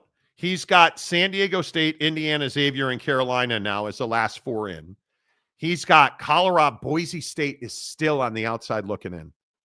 Ohio State and Texas are all out, those four. Boise State, Colorado State, Ohio State, Texas, all out. He's also got Wake. So I'm telling you, the winner of the Wake North Carolina game is probably in, and the That's loser's one of the probably biggest out. games today. I Most think on the line game. I think there's no doubt about that. Villanova. How about Villanova? That massive. And so he's got the ones as Duke, Auburn, Duke is Duke, Houston, and Florida. That's who Lenardi's got as his top four. And I think it's going to be tight. Texas is another one, folks, that if you're not paying attention to Texas right now, right? Texas, I don't think Texas has to run the table. Let's not get carried away with it. But they need to write a positive story. They need to show that they are legitimate, that they are good, that they are quality. I don't think that it's just automatic for them. Arkansas and Ole Miss is a huge game. That's 11 o'clock on the SEC network. Texas and A&M, they're not beating A&M. A&M's a really good basketball team. Yeah. But if you're the SEC, aren't you pulling for Texas? Yes. Because A&M's in no matter what. If you're the SEC, don't you want Texas in the tournament? Yes, you do. If you are the SEC, which way do you go on Kentucky and Oklahoma? Because Oklahoma's not in right now, I don't think. At 20-12, that was a huge win. Can you really tell me that without question, Oklahoma's in? No, you can't. I think, and this is what's great about the NCAA tournament, because it is going to be, I don't know, we'll see. They're just playing for a lot today, and that's what makes the games great. You know what, Eric and Raleigh, I think you're probably right. And again, I tend to take my emotions out of sports when we're talking about how crappy Marcus Freeman is as a coach in big games. I think North Carolina is probably an NIT team. That's the team. If North Carolina gets in the tournament, I think they can win 2, maybe 3 games. Facts. I don't know that I can see them. I don't know that. Yeah, you can't. I don't know the answer to the question because the ACC. I don't know was the ACC a good league this year? Clearly, it was not. This is a down year for the ACC. It's not a crappy league. Don't get over the top with it. ACC basketball fan always loses their mind. It was a down year. I would expect Duke to be a 30-win team this year. Right. I would expect North Carolina to beat Wake Forest. You are better than UNC Wake. have? Both of them 21. They're 21-12. And I think if you beat Wake Forest, you're in. I think that's probably true. If you're a blue blood in your low 20s right now and you can win today, you're probably in. That's probably true. But again, if you're a smaller school, a Cinderella, and you're only at 20 wins, let's say, then I think you're probably not. How many SEC teams are getting in? That's going to be the interesting thing. Well, the projection since before all these tournaments started was 14. That's what, Lunardi's got 13. Yeah. And if Texas somehow wins, that'd be 14 teams. Yeah. The Big Ten, I think the Big Ten's locked at 9. The Big 12 should be 9. The Big East should be 4. And the ACC should be 4. The biggest question to me is, what about the Mountain West? Is Boise really not going to make the tournament? I mean, they've got the biggest problem for the Mountain West is it's Boise and San Diego State. Yes. And the loser of that game very well might not get in. And by the way, I do want to point out one more thing before we just leave the house settlement stuff behind for basketball tournament stuff as it pertains to the Pac-12. A lot of people said, hey, in the house settlement, the Pac-12 is a defendant, and that means that they automatically are into rev sharing, right? I don't think is that true? The Pac-12, because this rev sharing suit came out before the Pac-12 was dissolved. So the Pac-12's problem right that's now true. Very true. And Ross had this yesterday, talking all about it, is that the Pac-12 schools are automatically into revenue sharing. So Oregon State and Washington State. Yes, are into automatic rev sharing, but are not. The Pac-12 as a conference is not designated as a power conference at this time. The new Pac-12 is not. The Washington State and Oregon State are because of the old Pac-12. Yes. Okay, that makes sense. Yes. Thinking through that makes sense. And so the question becomes, just while we're talking about, the new Pac-12 teams here, the Mountain West teams, is for Washington State and Oregon State, what do you do about that? Because, again, I just don't see. I don't. That's where the unknown gray area comes in. But did you guys see the UNLV story yesterday? And again, not to tell you I told you so. You would never. How long have I been telling you guys that UNLV is not well financially? I have talked to the very tippy top of that university. Yeah, they are not financially well. They are. I would even go as far as to say I think they're only in the Mountain West still because they don't have the financial wherewithal athletically. Yeah. To file a lawsuit, to pay an exit fee, right? Did you guys see this yesterday? Where is it? Now it's all behind all the courts. Look at this. Mick Akers from Las Vegas Review-Journal. UNLV athletic director Eric Harper told the Board of Regents last week that his department, the athletic department, let this sink in. The athletic department at UNLV only has the funds to pay the first 2 years of football coach Dan Mullen's 5-year contract. Look at these numbers. Because you have $3.5 million of for 5 years, you're running nearly $30 million in the red. What is the plan to pay the coach, and how is it going to get done? Harper said, the athletic director at UNLV, we have the funds to pay the coach over the next 2 years. We have been working with our donors to assist with philanthropic dollars.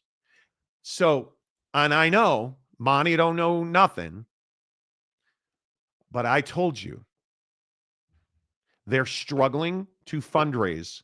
They are struggling to financially support their football program. Yes. And this goes back to Allegiant Stadium and paying rent there, or UNLV has got to be singularly focused on making more money. They've got to play better basketball. They've got to win football games.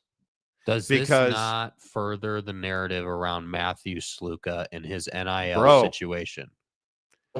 This is a really scary time at UNLV. And the other thing too that I don't know if it was in that article or not, but there was a lot of talk yesterday about how in the off season for basketball, you had extended your basketball coach and raised the buyout to, I think it's $2.5 million for the basketball coach. The buyout is, and you're not going to be able to afford that if you let him go. So you're either going to pay him or you're going to buy him out, and you can't afford it really either way. And so my thing here is UNLV is a school and a program athletically that can actually have success. You're not one of these schools that just never competes and basically is just, terrible, but you put the pads on. That's not what UNLV is. UNLV is a program both in basketball and football that can compete. And it just surprises me that these decisions have been made, because everyone thought the Dan Mullen hire was awesome, and it was. But the fact that you're paying them that much money and you can't afford it, that makes you look second class. Yeah. And no Pac-12 fan, don't tell me this is why UNLV, couldn't go to the Pac, or the Pac didn't want UNLV. This has nothing to do with it, right? That those two conversations are not linked together, in my opinion. They're not linked together. I just think that UNLV has to figure out how to make more money. Like, that is not unique to them, but they unfortunately are the ones that are the poster child. Not going right to now. the NCAA tournament's not good. It's killing you, right? Not good. Yeah, that's not and good. I like Kevin Kruger, and I understand why he's the guy. And you can't. What were they, 17-14 or whatever their record was this year? Like, come on, man. Like, I cannot continue. And it is unfathomable to me today that at 9:30 this morning at the Thomas and Mack Center, UNLV's season is going to come to an end because Utah State is very good. In a home game, how close is that? Because Utah State's favored by 7.5 points. Yeah. At Thomas and Mack Center. You lose this game, and you're not in a good place. And I hear constantly about, well, we've got casino money, and No, you don't. You don't, actually. Because if you did, and I continue to tell people this, people at UNLV say to me all the time, casinos don't invest in Las Vegas when it comes to marketing. A lot of their marketing dollars are spent outside the market. And why is that? Because they've got to get people to travel to Las Vegas. Well, that's right, because Las Vegas is a transient town, right? People come through there. They travel to Las Vegas. They come to Las Vegas to experience it. When we were in LA, what did we used to do? We used to market to Las Vegas casinos for Super Bowl week and for the NBA Summer League. When we were going to NBA Summer League and doing live shows there, we were doing it at the Palms and giving out discount codes to our listeners to come and book rooms. And that's how they market outside. They market internationally. Yes. To the whales of the world. So it wouldn't make sense for them to invest in UNLV as a program to do what? To get the person that's in Summerlin? Yeah, like, it right now, I'm just going to tell you guys, the economics of G5 Sports is not great. And I think it really is not great. You use that word, because what did Brett Yormark say earlier in the show? In order to expand the tournament, what do we need?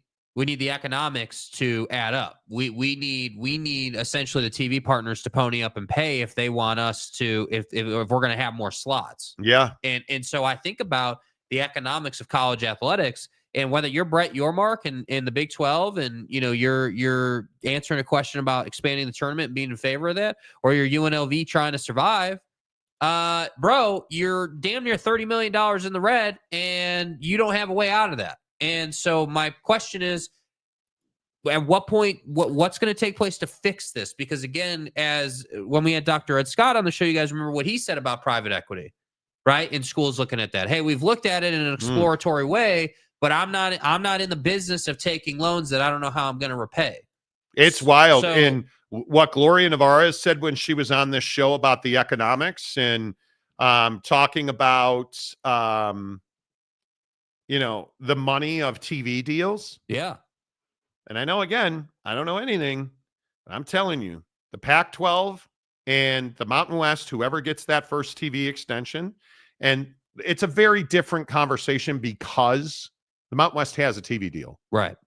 They're looking for an extension. The Pac-12's out looking for a brand new relationship. I think there's one deal out there. I don't think, and Gloria says that I'm wrong, but I don't think there's two deals for both these conferences. Is there enough money for two deals with the Pac-12 and the Mountain West? And again, not survival, because I don't know that anybody just wants to survive. Can the Mountain West and the Pac-12 both get deals that allow you both to survive and to thrive in the same marketplace? Yes, I believe so, because, the deals, part of it is financial, certainly, but also it's exposure and getting your games and products out there to a wide audience that then also increases value. So I do feel there is money out there, certainly because we're competing against each other and there's two different packages of inventory in the market. I think we're pulling each other down to some degree because there's competition. But I don't think it's mutually exclusive. You're pulling each other down. Yeah. How does anyone disagree with that? I think there's one deal that is, in my opinion, $8 million, and there's another deal that's below that. And I was talking to somebody the other day that said the Pac-12 has a pretty good idea of what they're going to get in their media rights deal. And it's a matter of time. And I hope that's true. These two conferences should merge. Period. I remain very concerned about how the Pac-12 is going to get to 8, 9, 10 teams, or schools, I should say, not teams. I don't know. I don't know, because again, and this is where the vitriol of Pac-12 fan typically rolls into the comment section, but I'm unchanged on this. I don't doubt that you have a media rights negotiation happening. I don't think anyone doubts that. But what I doubt is where you're going to go to add schools and really fill this conference out, because no idea. Because if you're right, and I think you are, that the media rights deal the Pac-12 has on the table is somewhere around that $8 million mark. Based on what folks like Dr. Ed Scott said and what Gloria has said and what Brett has said over the past couple of years, just hearing them talk about, like, hey, for stuff to work and happen, the economics have to be right. Like Dr. Ed Scott flat out said, hey, it doesn't make sense for us to put our student athletes in a bad position and try to fly them out to Washington or try to fly them out to this far West Coast destination for their weekend of athletics. That doesn't make sense for us, and it doesn't make us money, and it doesn't allow us to thrive. So at $8 million, let's say that happens, I still don't know how you're going to go out and reapproach the market. And that's where I say, to what you just said, the merge makes the most sense. And by far. And I don't know what's going to have to take place for Teresa Gould and company to get on the same page. Because I will say, leaving the Gloria Navarez interview, I did feel like Gloria was, based on what she said, was open to it. Like, just from her personally was open to that concept of merging and trying to figure that out. But it seems like that the Pac-12 is really on its own track. Whether you listen to Gloria or Dr. Ed Scott said that, hey, he'd only talked to Teresa Gould that one time. So it very much to me feels like that was really telling. Yeah, it feels like the Pac-12 is just in its own thing right now, its own bubble, if you will, and they're not really looking to partner with anybody or work with other people to get something done. And that to me is I guess is surprising when you look at the fact that you're not talking about a $15 or $20 million school media rights deal. You're talking about $8 million. It doesn't get it done. No, it doesn't. It's just something to watch. Yeah. You look at the fact that, again, the Mountain West and the Pac-12, they should merge. Gloria Navarez has offered to talk about a merger with the Pac-12, and the Pac-12 said no multiple times. That's what our sources are telling us, that the Pac-12 has said we're not going to merge. I still consistently hear And I will again ask, hey, have you picked a mediator? Do you have a mediation date? Right. Last week, the answer was no. You've got to, if you are the Mountain West and the Pac-12, you've got to get on with the business of getting on. One, you have a looming court date, and two, you're on a tight timeline because you've got business in both ends of this conversation that's got to get done for 2026. Yeah. So it'll just be interesting to see how all this plays out. But make no mistake about it. What happens today in the NCAA tournament is huge, and it starts with the Big 12 with UNLV. With BYU and Iowa State. Yeah. And I think today is a massive day for UNLV. Yeah, and we're in that time of year where schools are trying to make money. And I think that, when you watch these games today, keep that in mind. The buzzer beaters, those last second wins, how important those are to these different institutions. Yeah, and I think as we go through today, if you view this through a mindset of, hey, what's the financial impact of this outcome? It'll change the way you watch the game. Yeah. It will absolutely change the way you watch the game. And I think that's right. I think there's a belief in this world that TV money is endless. I am here to tell you it is not. Right. I can only say it so many times. I talk to people in television. I have worked at the highest levels of television. TV money is shrinking. It is not growing. These guys are not going to continue. And I think ESPN and Disney is a great example of this. They're not just going to continue to write checks and be like, yeah, who cares? Here's $10 million a year. Here's $50 million a year. If they were going to do that, they would have done it already. And again, to that point, and I just want to keep pointing this out because Brett Yormark just said this. Hey, if we're going to be able to do something, the TV partners have to be willing to pay for it. Yes. So he's literally telling you what we're telling you. Yeah, I think it's really important. I go to Las Vegas to connect to San Francisco. Okay. Right. I can tell you, I am I don't even know what status I have, but I have pretty good status with Delta Airlines. They send me weekly emails, $57 each way to fly to Las Vegas from Salt Lake. Yeah, that's what that town is, man. Go there for the weekend, have 2 nights of fun, and go home. That's what, bro. Did you see? Perfect example. F1 tickets this year, $50 a pop. I could not believe when you sent me that story. $50 a pop this year, not $500 or $5,000, $50. And why is that? Because they need people to attend that event. They figured out that you can't just throw a price tag out there and people will pay it no matter what it is. $3,500 a night, Monty. Brandon Butler, a member for 26 months. Nice, dude. Thank you, Brandon. Appreciate you. So what you're saying is UNLV doesn't have enough butter for all the toast. Not right now, they Facts. don't. Not right now, Bro, they don't. It's not that they don't have enough butter. They don't have butter. Do you guys see the conversation and the direction our conversations are going now when we talk about the economics of college athletics? Yeah, more and more they're going to people don't have enough money. UNLV only has enough money to pay Dan Mullen for 2 years. That's wild.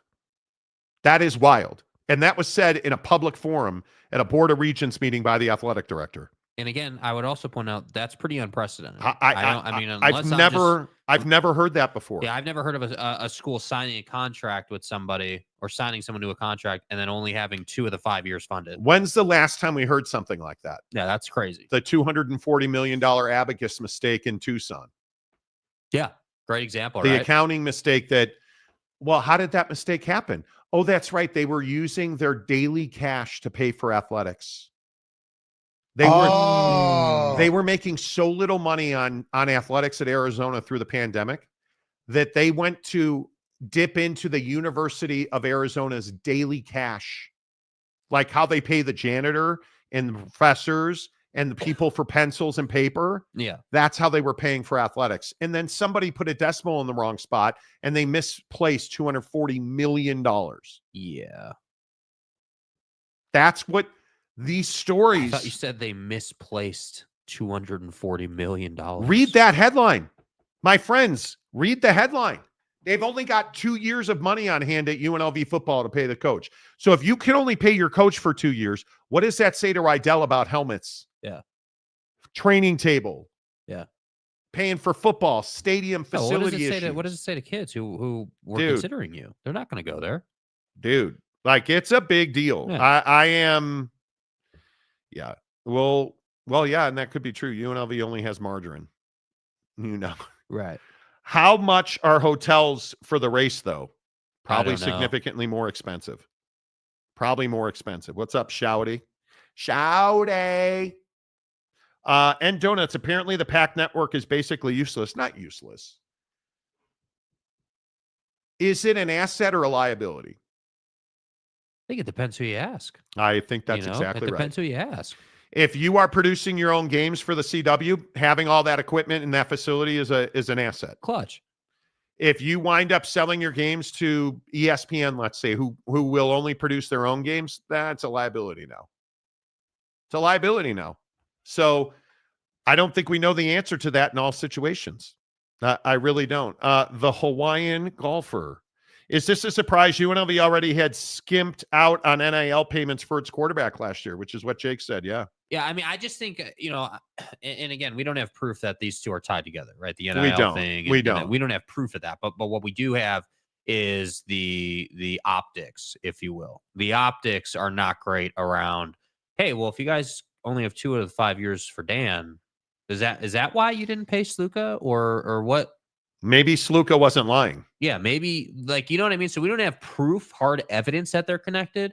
But when you start talking about not having money for Rydell and the training table and Dan Mullen, yeah, probably, that doesn't help you. Not going to be wearing jock straps next year at UNLV, are you? Yeah, that doesn't help your case. Shouty. Shouty Konsinavong. I absolutely dismantled that. Good name. luck. Shouty. Love y'all. Love the show. Appreciate you. Thank you, Shouty, who's been a member for 7 months. Nice job. Appreciate you. I cannot tell you how much you guys, your memberships support this show. I really appreciate you hitting the like button every day. Helps this show. I know we've had over 2,000 views already today. And we only have 52 likes. I've got to do a better job of driving home. Please hit the like button. Yeah, hit the like button. Please hit the like button. Please hit the like. Please hit the like button. You know what I'm saying? That really helps the channel grow. If you have not hit the like button already, please do. TJ Beck, good morning to you, sir. Is UNLV trying to do what Colorado did with Dion? Getting enough money to pay the coach based on future success? Maybe the QB issue was not getting paid at UNLV. Maybe the QB issue not getting paid at UNLV has teeth. I think it does. I think it absolutely does. And donuts. Maybe UNLV should play in Sam Boyd to save money. Oh, I don't know what that looks like. It begs the question. You're renting space at the Raiders Stadium, Allegiant, and you have all this extra cost, and that's where I say, with the UConn conversation, the USF conversation, the Gonzaga conversation, certainly, because they don't even play football. Like these programs that they don't play football or they don't have stadiums on campus, or they're building a stadium on campus, but it's not open yet. Like all those little minutia details matter when you talk about profiting, because that's all these schools care about, profit. We want to make sure that we can keep making money through athletics. And if you can't, to the point where you're $30 million into the red, now we got problems. And I don't know if, again, just speculation, I don't know what the right thing to do for UNLV is. I don't know if part of this, I was looking at, anytime you get a story like this, and you go and look at all the replies and you look into some of the people replying, there are a lot of folks that are UNLV fans that, there was there was a writer guy who has an independent outlet in Las Vegas, I guess, who was saying that they feel like they need to fire some of the leadership at UNLV because that's why they're in this situation. All I'm saying is you got to do whatever you got to do to get back to making money, dude. Like you can't just sit here and be in this spot constantly. Yep. Sal Capone says, hit the like button. Yes, please do. Danny Kiger, 53 likes. Howdy, boys. Yeah, please hit the like button. Yeah. Can we get to 100? See, I mentioned it, and we're at 64. Just get us to 100. Just like that. When we get to 100 likes on a show, it booms. Yeah, that makes a big difference. Smash the like button. Monty will do better April 1st with the new timing of the show. I will be better about saying hit the like button. You're right. TJ Beck, UNLV has to be banking on a windfall from the Pac-12 poaching fees suit to pull them out of the fire financially. I think that's a very interesting conversation. Potentially, yeah. Yeah. I don't know where else you're going to get a windfall. Rock and rant. Miami doesn't pay rent to the Dolphins. They rev share some things, but not ticket sales. UNLV needs a similar deal. It's going to be tough with the Raiders. I'm interested, and I don't pretend to know all the working parts of the deal with the Raiders. Hit the like button, Shouty says, yes, please. I just think it'll be really interesting to see how all that plays out. Yeah. I think it'll be very interesting. A couple other stories real quick. Did you guys see this? Nick Saban. Now, Nick Saban retired as the Alabama coach, goes to work for ESPN. Right. Goes on Pat McAfee's show every week, which seemingly now is the quickest way to end your career. Nick Saban is a better man than you are. Nick Saban drew multiple complaints to and from the FCC, not the ACC. Right. The Federal Communications Commission, for cursing on ESPN. Are you telling me that rivals of Alabama, Georgia, Florida, other SEC programs, Mississippi State, are you telling me that they are not the ones filing these complaints? Yeah, allegedly he's got 3 complaints with the FCC, and the complaint reads something to the effect of, I don't turn on ESPN to hear cursing. I turn on to be educated and, to hear what Nick Saban and others have to say. And it's constantly in your face with all the cursing, and it's terrible. You should not do that. And it's like, okay, dude, the Nick Saban does not curse constantly. He clearly cursed once or twice, but come on. First of all, let's be very clear. Nick Saban's a better man than you are. 100%, dude. Nick Saban is a better man than you are. I just think it's petty BS. It is. But isn't this, and you guys, I know every time I talk about Pat, well, you just hate it. You're jealous of him. I'm not jealous of Pat. Kiss my butt. Guy's on a completely different stratosphere than we are. Yeah. But isn't this the Pat McAfee-ing, the McAfee effect at ESPN? When we're talking about F this, and he called somebody the B word, and isn't that what this is turning ESPN's talking head shows into? Yeah. This is Stephen A. and the Bum yesterday. Yeah. This is all it's been. Yeah. And now Nick Saban, who again is a better man than you are. Yes. Nick Saban is a better man than you are. Now Nick Saban, who is a better man than you are. Nick Saban is a better man than you are. Is cursing like he's Pat McAfee. Yeah. That's what this is. And is it a good thing or a bad thing? I don't know. I mean, I do think that the whole, Pat McAfee, Nick Saban, cursing on ESPN, at some point that's got to, ESPN's got to clean that up at some point. You would think, whether they like it or not, it's the beauty of YouTube, right? I mean, we curse occasionally, but really not all that often. And it's fine because we're on YouTube, and it's one of those deals where I think, everyone always says, oh, well, we thought Pat would change, and Pat didn't change. And no, Pat was never going to change. Yeah. Welcome to the nightmare. What was Ice Nipples thinking? I don't know. Ice Nipples. I don't know. Bill Belichick with them diamond cutters and glass, she put some tassels on those things, Bill. Yeah, we're not making any changes. You probably should think about making some changes, man. Cover them. Cover that up, man. We don't need no ice nipples on the Ring doorbell. This is a family show, man. Yeah, I'm not talking about that. It's amazing. Come on. What was Ice Nipples thinking? Yeah. Okay. Eric Wasikowski, Nick Saban is washed up. Please. I think he's fabulous on ESPN. I think he's very good. Old Tatanka. Now we just need that raccoon opening the dumpster door. Yeah. We're not going to pander. You guys, I understand you want these videos, but just because you ask for them, you think we're going to play them? Oh, fucking God.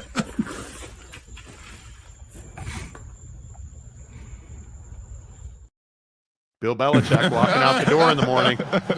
Aaron Rodgers coming back to the world to let us all know if he's decided to be a Steeler or not. I'm already sick and tired of it, dude. Already, bro. And I'm really trying. So you're here. sick and tired of LaDad. Yeah. You're sick and tired of Rodgers. I'm sick and tired of Buddy the superstar having it both ways. And that's exactly what Aaron Rodgers is doing. There was speculation yesterday that, Aaron was on a trip and, he was like this picture. I didn't bring this up because it was unverified. There's a picture going around on Twitter right now of Aaron Rodgers on a beach wearing a blanket. And people are saying that this is him pondering what he wants to do and pondering if he's going to retire or not. And all I have to say is who the hell knows when this picture was taken of Aaron Rodgers. But ultimately, here we are again, and I know I don't watch the documentary. I get it. I don't know this dude.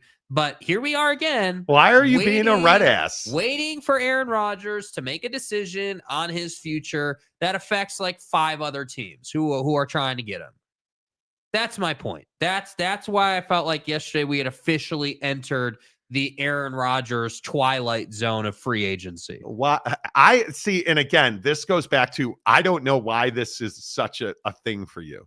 Because this guy's had, 2 weeks probably? But how often do we talk about Patrick Mahomes? Never. Like, all the time. Look at this guy. We talk about Patrick Mahomes all the time. I'm so bricked up right now. I don't know. This picture lit the world on fire on This Twitter is yesterday. allegedly Aaron Rodgers pondering retirement. To which I say we have no evidence that this was taken anytime recently. We have no idea. I just don't care. Yeah, let the guy do what he does. I'm very much about, listen, if you want to take as many days as you want to make a decision, do it. No. If you're allowed to do that, that's not on Aaron Rodgers. That's on the Pittsburgh Steelers.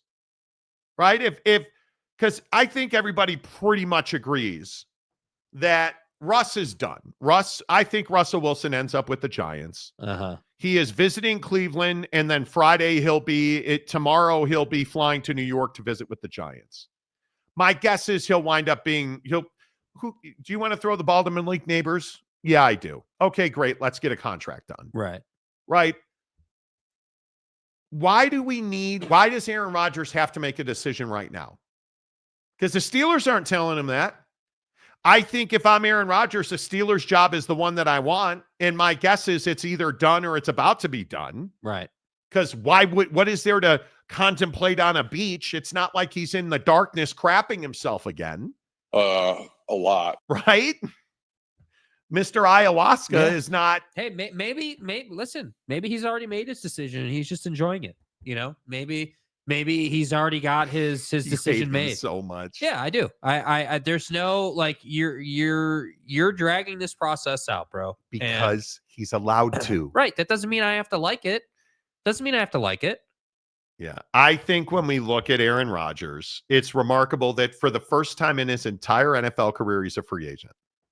Which kudos to you. Seriously, kudos to him. I think it's going to play out over I can't believe this would be weeks.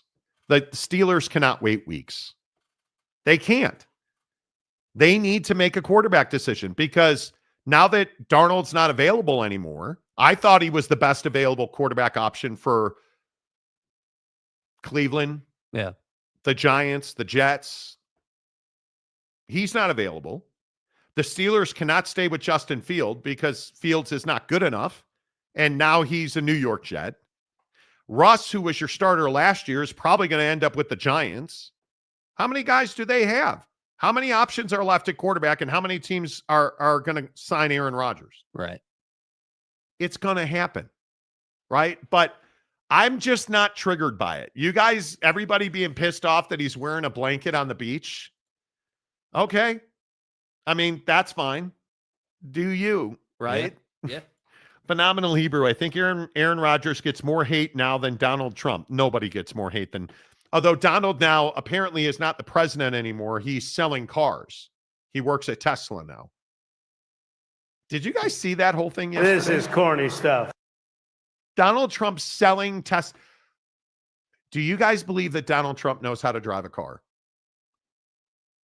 They were. I have to think he knows how to drive a car. Why are they explaining what the brake and the gas pedal is? I have no idea. Yeah. Just thought it was interesting. Russ will be a good team guy and a bridge for either Shador or Cam Ward. I think that's true. TJ Beck, listen, if Aaron Rodgers, a future Hall of Famer, wants time, fine. If 2 shakes takes to a 3 shake level, same thing. Yeah. Is Aaron Rodgers a first ballot Hall of Famer? Yes. I don't think he is unless he wins another Super Bowl. No, he is. I think there's a media bias that will make him a second ballot Hall of Famer. Dan from Queens, presidents aren't allowed to drive cars. Well, then why is every president pretty much on film driving cars at the White House? His father, Obama. Who was famous for driving a Corvette around? Was that? Could not tell you. One of the presidents might have been Barack. I can't remember. Yeah, they are allowed to drive cars. Yeah. That's completely not true. Yeah. That's out there. This is why we don't talk politics. Yeah, this is why we don't talk politics. What's Jakey 2 Shakes drinking? Usual. Yeah, nothing that's going to make him feel better because Jakey's got a cold today. Did you guys see Deion say this year his team is better than last? I did, but what else is he going to say? Yeah, I don't know what else he would say.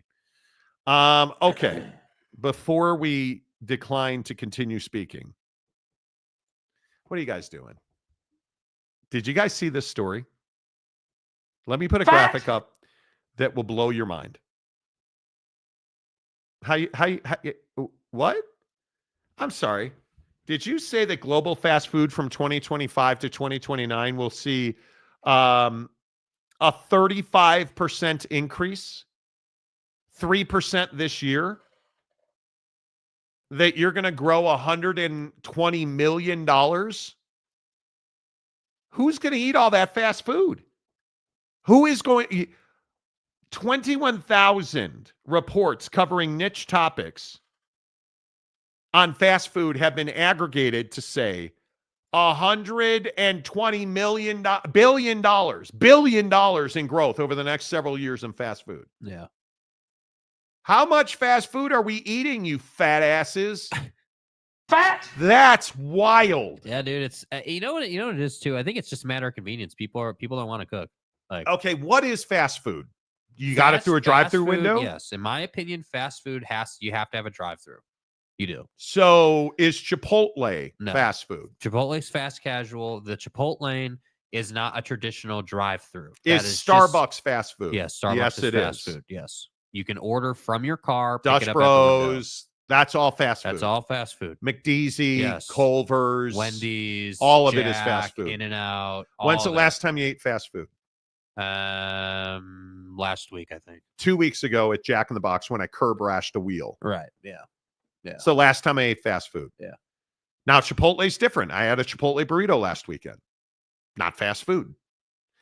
I think when you look at this, it is shocking to me that we spend this much money in this country on fast food. Yeah. We don't have jobs. We supposedly are broke. We aren't making our credit card or car payments regularly anymore. Right. But fast food's going to grow $120 billion. Yeah. Do you view it like, is fast food bad for you? Oh, for sure. I mean, I think that there are levels to it. Like, I think obviously like Chipotle is not terrible for you. I think you can do pretty well at Chipotle, honestly. I think, like at McDonald's, just as an example, you could choose any of them. But like McDonald's as an example, like I think, people don't think about sodium levels. Their breakfast is amazing. McDonald's by far has my favorite breakfast selection.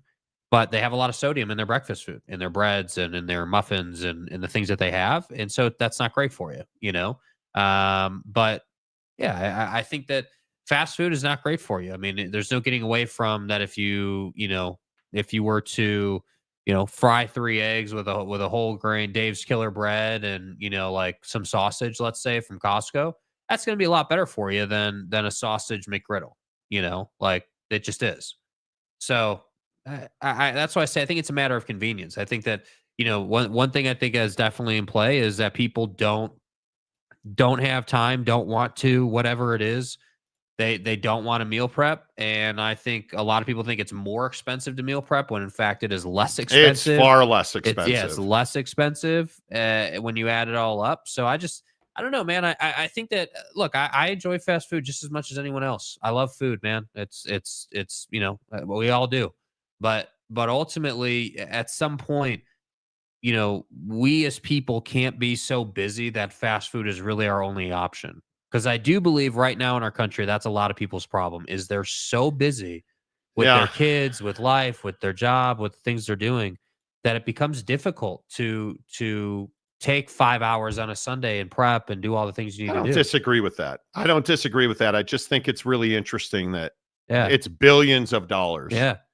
Which is crazy and to me. Fast food companies are excellent at marketing and always having something new and always having that thing you want to chase. Dan from Queens says presidents can't drive. Look it up. Bro, you make it so easy. You make it so easy. I can put dozens of photos of current and former presidents driving cars. They can drive. Yeah. And by the way, why is this the hill we're dying on? I don't know. I don't know why it's the hill you're dying on. Dale Donuts. I only eat fast food in Orlando every 3 months. Okay, I like it. I repeat, Aaron Rodgers is exhausting. Don't disagree. 100%. Eric and Raleigh. Chipotle is medium healthy food made fast. I don't disagree with that. Yeah. TJ Beck. What fast food joint really isn't fast food? Chipotle, Five Guys. What makes it not fast food? Well, Chipotle and Five Guys don't have drive-thrus. Those would be considered fast casuals. That's fast food. Yeah. It is. Hit the like button, you freaking casuals. Yes, please. We have over 2,000 people watching the show. Now, if you're on YouTube, please hit the like button. If you're not on YouTube, if you're watching on X or Facebook or TikTok or Spotify, please come over to YouTube. Just Google search The Monty Show, Monty, The Monty Show. First thing that'll come up is YouTube. Hit subscribe and give us a thumbs up. It really helps the channel grow. We appreciate that. Let's see. Phil Venzer. I'm on keto, no carbs. I've lost 30 pounds, no fast food for me, and blood sugar's low. Man, I'll tell you what. Yeah. I always tend to, when I am trying to trim down, such as in like myself now, I always tend to try to limit anything sugar. The only high carb meal that I eat is breakfast, and it's oats. And most of the carbs are in whole grain form or like berries, which have a lot of carbs. Or lunch yesterday was one of the single greatest lunches I've ever made. I had 3 scrambled eggs and ground turkey, and I ate I almost licked my plate. It was so good. You know, when you make something and it's just so good. So good. Like we went to Ruth's on Sunday. Yeah. And had a filet that was excellent. Buttery. So good. I don't eat a lot of carbs to begin with. So, Chrissy, people are dying of heart attacks early and eating too much fast food that clog your arteries with cholesterol. Why are 30-year-olds being encouraged to get colonoscopies? Because we eat so much processed food. Yeah. So much seed oil. Like in our house, the only oil that we eat when we're cooking is olive oil. That's it. I just don't think you can't be somebody eating canola oil, any seed oil. Like it just isn't. It's not great for you. Yeah. And I think we do this stuff. What's the worst thing I probably do every day? Drink energy drinks. I drink one. I try to drink one, but yesterday was a 2 monster day. Yeah. Right. You have to limit that stuff. I'm a big believer you can't drink calories. I drink a small bottle of orange juice every morning. Right. Other than that, I drink water all day long. I rock with this blender bottle metal cup that I got from Ghost Protein. But I think the biggest mistake we make in this country, and it's funny, it was a memory on Facebook yesterday. The last soda I had was August 26th of 2012. That's the last time I drank a soda. So 13 years ago, going on 13 years. Yeah. Like, I just don't think you can drink soda, diet or regular, and think you're going to be fine. Right. I think sugar is the bane of all health. Yes. I think fat is not the problem. I think it's sugar. So I think fast food, if you're going to eat fried potatoes, you're going to die earlier than you would if you didn't. If you eat them every day, you know what you're doing, right? I think if you eat a lot of red meat, you're asking for trouble. I think if you eat bacon ever on any form, you're asking for trouble. But when you look at fast food, what do? Yep. Burger with bacon, cheese, and fries. That's one of the. My God, it is so good. It is amazing. Five Guys, In and Out. Incredibly good. What a burger. Fantastic. Terrible for you. Yeah. It's why the health insurance industry in this country is so dominant, right? It's time for Wedge Talk, guys. Kind of a big tournament this week, and it is ugly this morning. It is really, really ugly this morning. Yeah, the course is definitely playing. It's been tough. There's been a lot of guys in the water. There have been a lot of putts guys, lipping out. A lot of guys lipping out. Like it's major tournament conditions. No question about it. Yeah, it is TPC Sawgrass for the players. What is JT's score there, Jake? Can you see it? No, but I can look it up. Our studio light is blocked by our studio TV. Here in our studio, we have a bunch of lights and cameras in front of us, and our TV is in the background, so I can't see the graphics on the top. 2 under. So JT's 2 under, and there's a bunch of dudes at 2 under the top. Let's see. Oh my God, did he just put it in the water on 17? The top 13 guys are all at 2 under. 13 guys tied for first right now. Yeah. I think this can be a tough day. Yeah. I think this is going to be a very, very tough day. And it's going to probably get better for the guys in the middle of the day than it is early. But we'll see. I love golf. I absolutely love it. Nacho Libre. I inspect fast food restaurants, which keeps me from eating at fast food restaurants. Amen to that, dude. People want convenience, but fast food is horrible for you. Terrible. Look at the lines at In-N-Out. Isn't it crazy in donuts? Like we have several by us. We have several In-N-Outs by us, and they're always around the building. The food is good. It tastes fantastic. If you are going to take if you're going to take a potato, we victimize potatoes. Potatoes are not the issue. The issue is how we prepare that potato. Yeah. The potato's not the problem. It's the bacon, the sour cream, the loaded baked potato. The French fries are the problem because you took a potato and you dropped it in a bunch of oil and you heated it. So it turns the potato into a lethal weapon, right? Like that's what we don't fully understand. Yeah, that's exactly right. We're effing a friend of mine. We're effing lazy. So we'll let somebody else cook for us knowing they're trying to kill us for profit. That's exactly what fast food is. Yeah. That's exactly what it is because they know it's not good for you. Yeah. I hate food. Don't need it. I'm a machine. I love food. Yeah. I love it. Sergeant Green, McDonald's alone sells roughly 6.5 million burgers a day globally. How many cows is that? Good Christ. Don't even get me into that. That's not. Yeah. Right. Last fast food was Del Taco a couple of weeks ago. Time before that, 6 months. Moderation. I agree with that. Jeremy Bolton, the mayor of Montytown. Hello. Zion James Larden and Tua are single-handedly keeping fast food alive in this country. Fact. That's exactly right. You know, UW fan Jim, they probably don't drive on public roads for safety. Well, okay, so talking about presidents. Oh, my God, dude. Bro. The Secret Service will not let presidents drive. A president can't get in a car and drive off of the White House compound alone. Right? That's for obvious reasons. But there is this belief. It doesn't even matter. Yeah. Who cares? President can't drive on the road. They can drive on their property. Okay. Trump has never been in the front seat of a car. Elon's Tesla stock price go boom like his rockets. It was so weird yesterday. Yeah. Donald Trump was selling Teslas. They got in. Donnie gets in one of the Teslas and they're explaining to him about the brake and the accelerator. You figure it out. The Big Lubbock, I eat fast food 3 times a month. Okay.